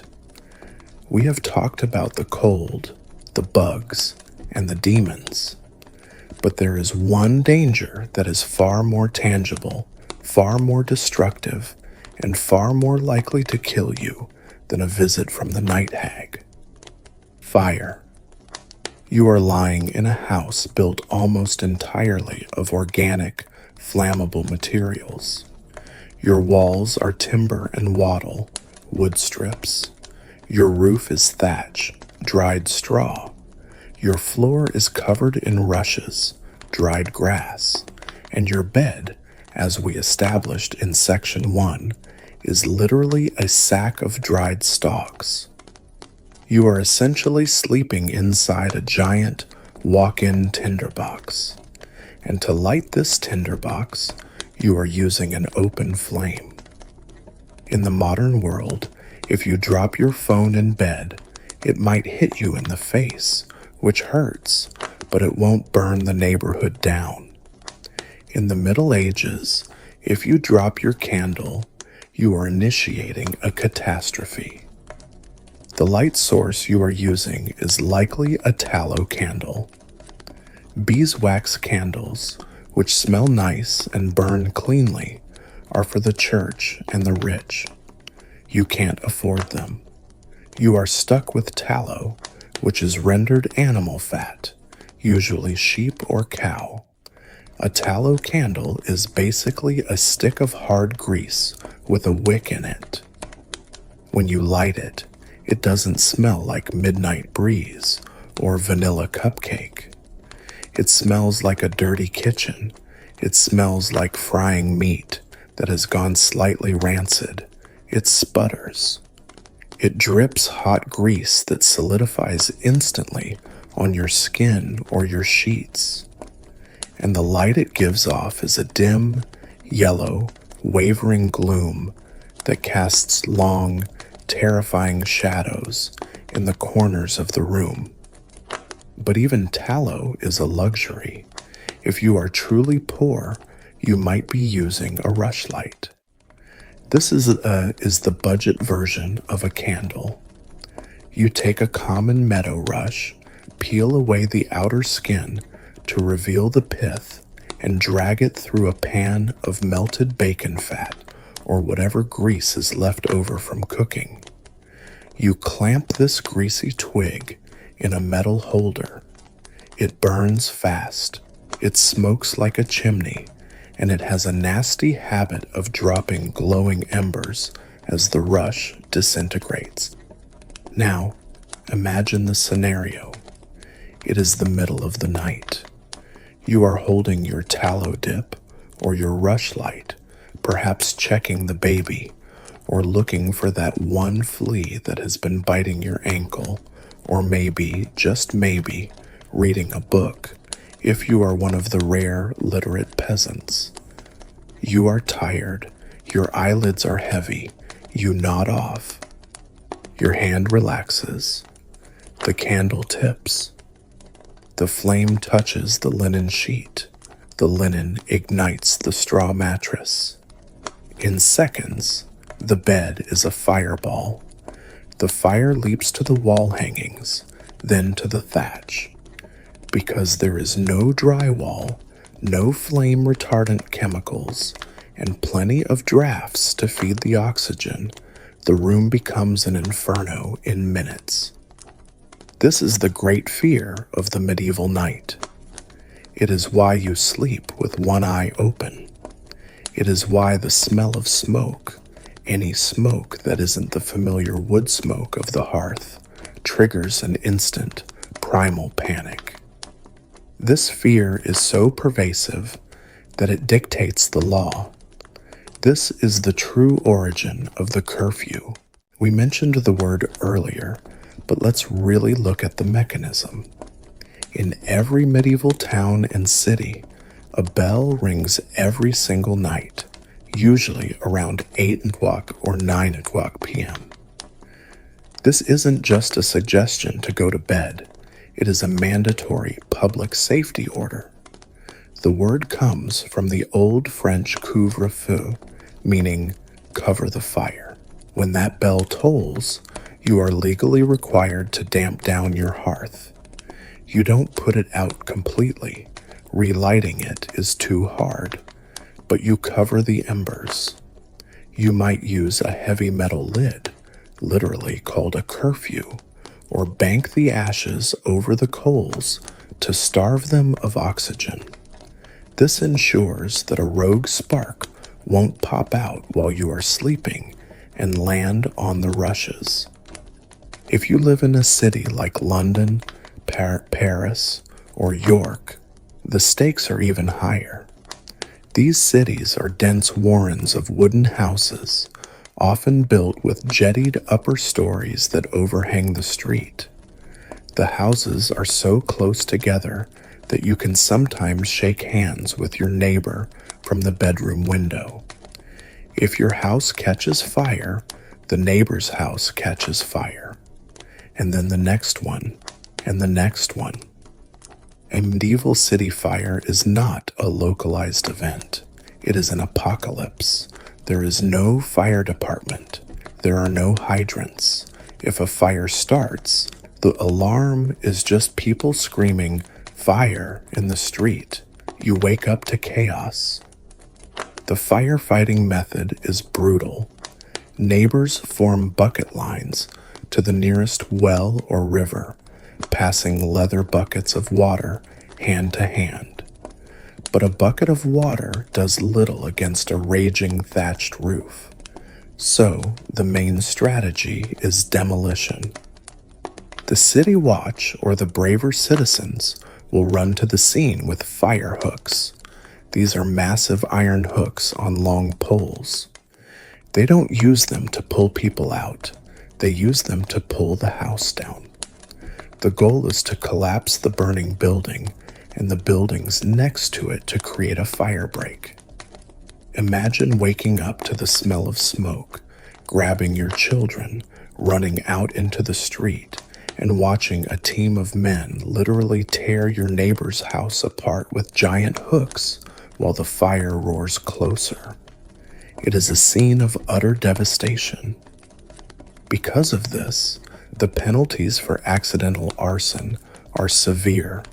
If you fall asleep with a candle and burn your house down, you aren't just a victim, you are a criminal. In some places, you might be fined, banished, or worse. The community has zero tolerance for fire negligence. It's not, oops, I had an accident. It's, you almost killed us all. This creates a psychological tension in the bedroom. You need the light to see the demons, to check the baby, to find the chamber pot.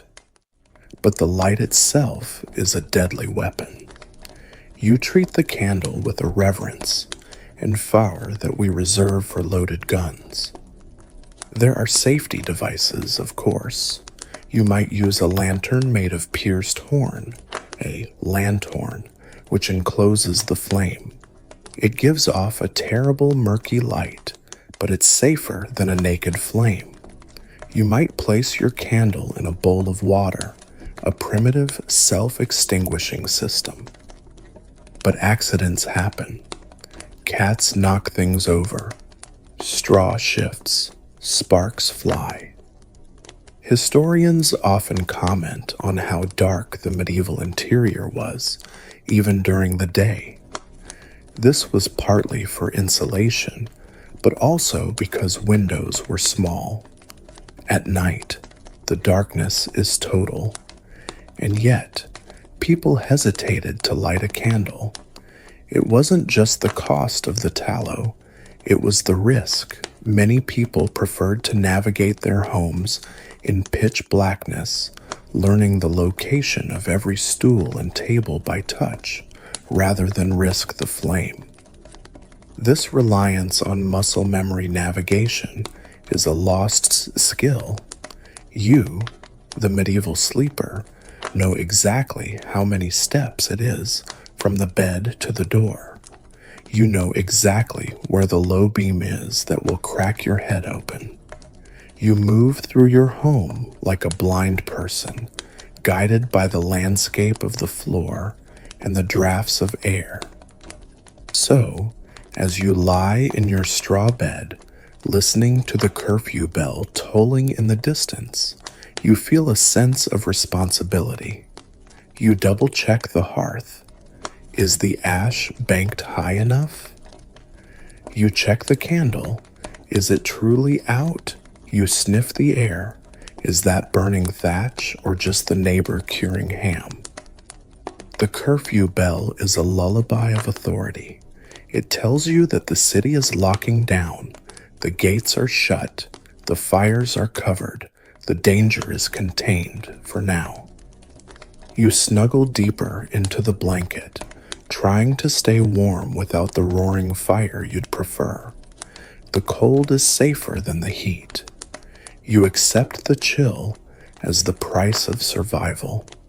You close your eyes, the image of the fire hook fading from your mind, replaced by the safer, colder darkness of the second sleep. You have survived another day without burning the world down, and that, in the 14th century, is a win. You have survived the lumpy straw, the fleas, the crowded bed, the demons, and the fire hazards. You have finally drifted into a fragile state of unconsciousness. You are dreaming of a world where mattresses are soft and turnips are plentiful. And then, just as you reach the good part of the dream, a man screams directly outside your window. We tend to romanticize the past as a quiet place. We imagine a pre-industrial world without the roar of jet engines, the hum of traffic, or the beep of reversing trucks. We picture a silent, pastoral landscape where the only sound is the wind in the trees. This is a lie. The medieval night is deafening. If you live in a town or a city, your sleep is constantly under assault by the night watch. These are the men paid to patrol the streets from dusk until dawn. Their job is to catch thieves, spot fires, and enforce the curfew. But they have another, more annoying function. They are the original talking clocks. The watchman doesn't just walk the beat silently like a modern security guard. He is required to shout. He calls out the hour. He calls out the weather. 12 of the clock and a fair, moonlit night. All is well. He does this for a practical reason, to prove to the town council that he is actually doing his job and hasn't fallen asleep in a haystack. But for you, lying in your bed 10 feet away from the street, separated only by a thin, unglazed shutter, it is torture. Just as you doze off, here comes the town crier, bellowing a weather report you didn't ask for. It's like having a radio that you can't turn off, broadcasting only the time and the humidity levels at top volume. And the watchman isn't the only official noise. The medieval soundscape is dominated by bells. In the modern world, church bells are a quaint Sunday morning tradition. In the Middle Ages, they are the heartbeat of the community, and that heart beats 24/7. Monasteries ring their bells for the night offices, matins, lauds, prime. Parish churches ring bells to mark the curfew. If someone dies during the night, a specific passing bell might be tolled to ask for prayers for the departing soul. These bells are not subtle. They are massive bronze instruments designed to be heard by peasants working in fields miles away. When they ring at 3 o'clock a.m., the sound vibrates through the timber frame of your house. It rattles your teeth. It's a sonic boom of piety. Historians sometimes refer to the medieval era as an auditory community, meaning that you belong to the village within the earshot of the bell. If you can hear it, you are part of the collective. The downside is that you are also awake. But the official noises are orderly. It's the unofficial noises that really test your patience. Despite the curfew and the strict laws against night walking, the medieval streets are rarely empty. People are still out, and because there are no streetlights, people tend to make noise to navigate, or simply because they are drunk on heavy ale. You lie there listening to the night walkers. You hear the stumbling footsteps on the cobblestones. You hear the slurred singing of a group of apprentices leaving a tavern that stayed open illegally. You hear a heated argument breaking out over a game of dice. In the narrow, canyon-like streets of a medieval city, the acoustics are incredible. A whisper at street level can drift up to your second-story bedroom with crystal clarity. A shout sounds like it's happening inside your ear. If there is a wedding, or perhaps a scandalous remarriage that the community disapproves of, you might be treated to rough music or a charivari. This is a form of vigilante justice, where the neighbors gather under the offender's window in the middle of the night to bang pots, clash pans, ring cowbells, and scream insults. It is a weaponized noise protest. If your neighbor is the target, you aren't sleeping either. You just lie there, listening to the cacophony of kitchenware, thankful that at least they aren't banging pots for you. Then there are the animals. We've talked about the cow in your room, but the city is full of animals. Pigs are often allowed to roam the streets to eat garbage. At night, they forage, grunting and squealing as they fight over a discarded turnip. Packs of semi-feral dogs patrol the alleys, barking at shadows, at the moon, or at each other. And then there are the cats. The medieval city is teeming with cats, essential for rat control. But when cats decide to have a territorial dispute or a romantic interlude at 2 o'clock a.m., they sound remarkably like human infants screaming in agony. It is a blood-curdling sound that triggers an instant adrenaline spike. But the worst animal offender, without a doubt, is the rooster. In cartoons, the rooster crows politely at sunrise to welcome the day. In reality, roosters are biologically programmed chaos agents. They crow at dawn, yes, but they also crow because they saw a light. They crow because they heard a noise. They crow because they are bored. If your neighbor keeps chickens, and almost everyone does, even in the city, you are living next to a biological alarm clock with a broken snooze button. As the night begins to fade towards gray, the industrial noise begins. And this is a sound that has completely vanished from our modern world. The sound of iron on stone. Long before the sun is up, the carts start moving. The market sets up early. These carts do not have rubber tires. They have large wooden wheels rimmed with iron bands for durability. When a heavy cart, loaded with barrels of wine or timber, rolls over uneven cobblestones, it creates a thunderous, grinding roar. Clack, clack, clack, rumble, clack. It is a bone-shaking sound. It echoes off the stone walls of the houses. It is the sound of commerce waking up, and it cares absolutely nothing for your circadian rhythm. Historians and sensory archaeologists, yes, that's a real job, have tried to reconstruct the decibel levels of a medieval city. They argue that while the background hum of electricity and engines was missing, the peak noises were actually louder and more intrusive than today. We have double glazing and insulation, but you have a wooden shutter with a crack in it. There is literally no barrier between you and the street. There is a scholarly debate about habituation. Did medieval people simply not hear it? Did their brains filter out the church bells and the screaming watchmen the same way we filter out the hum of a refrigerator? Some evidence suggests they did adapt.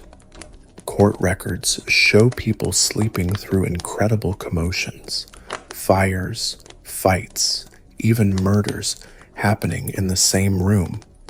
This implies a level of heavy sleeping capability that we might have lost. But other records show endless complaints. There are court cases where neighbors sue each other over noisy blacksmithing at night, or barking dogs, or wife beating. There are ordinances forbidding the driving of carts with iron wheels before a certain hour. This suggests that just like us, they found the noise incredibly annoying. They valued peace and quiet. They just rarely got it. So, you lie there in the pre-dawn gloom, cataloging the sounds. The rhythmic thump-thump of the watchman's staff. The distant, mournful howl of a wolf, if you are rural, or the screech of a fighting tomcat, if you are urban. The grinding of the cartwheels, the snorting of the pigs. It is a rich, chaotic, vibrant tapestry of sound. It tells you that the world is alive. It tells you that despite the dark, the cold, and the fear, humanity is still out there, working, praying, drinking, and arguing. You realize that sleeping through the night is a modern luxury, born of suburbs and soundproofing. Here, sleep is a participatory act. You sleep with the city, not away from it. You drift in and out of the noise, incorporating the bells into your dreams, letting the shout of the watchman be the reassurance that the city hasn't burned down yet. The noise is annoying, yes, but it is also the sound of civilization. It is the sound of survival. And as the iron wheels clatter louder on the stones, signaling the approach of the inevitable morning, you surrender. The night, that loud, busy, crowded, terrifying, wonderful medieval night, is finally over. The transition from night to day in the medieval world is not marked by a digital chirping or a gradual sunrise simulation lamp. It is marked by a physical resurrection. You do not simply wake up, you are exhumed. The process begins long before your eyes open. The temperature in the cottage has dropped to its nadir, the absolute zero of the pre-dawn hour. The fire is dead, just a pile of cold gray dust in the center of the room. The heat generated by the pile of family bodies has dissipated into the rafters. You are cold. Not the "I need a sweater" cold of a modern morning, but a deep, bone-aching chill that makes your joints feel like they are rusted shut. You lie there for a moment, assessing the damage. Your neck is stiff from sleeping on a bolster that is essentially a log wrapped in linen. Your hip is bruised from that one knot in the straw mattress that you never managed to punch flat. Your skin is a topography of new flea bites, itchy red constellations mapping out where the bugs feasted during the second sleep. You are alive. That is the first victory. You didn't die of smoke inhalation. The roof didn't catch fire. The nightmare didn't steal your breath. You have survived the gauntlet of the medieval night. The house begins to stir. It starts with the animals. The cow, sensing the shift in light through the cracks in the wall, heaves herself up from the straw. The sound of a 1,000-pound animal standing up inside your bedroom is a unique alarm clock. She shakes her head, the bell around her neck giving a dull, metallic clank. The chickens in the rafters begin to shuffle and cluck, a rain of dust drifting down from their perch. Then the humans move. There is no privacy in waking, just as there was no privacy in sleeping. The family untangles itself. It is a mass extraction of limbs. You pull your arm out from under your brother's back. You kick the dog off your feet. You sit up, and the blood rushes from your head, making you dizzy for a moment, likely a symptom of the mild anemia or vitamin deficiency that everyone just lives with. You swing your legs out of the bed. Your feet hit the dirt floor. It is freezing.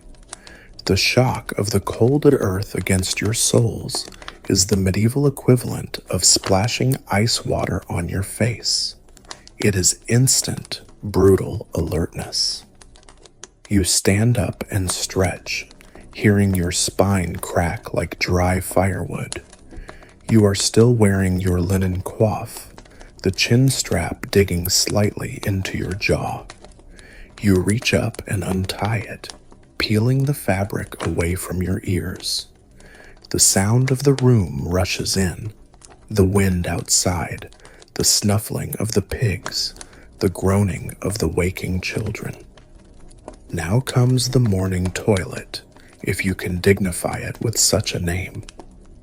You don't shower, showers don't exist, and full-body bathing is a rare event reserved for special occasions or medical treatments.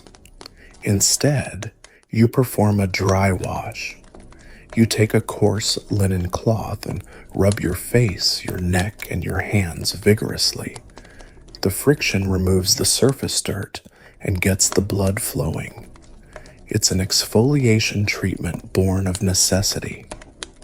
You might, if you are diligent, use a basin of cold water to splash your eyes.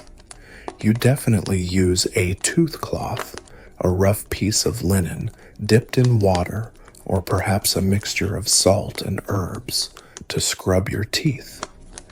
You haven't invented dentistry yet, but you know that fuzzy teeth are bad.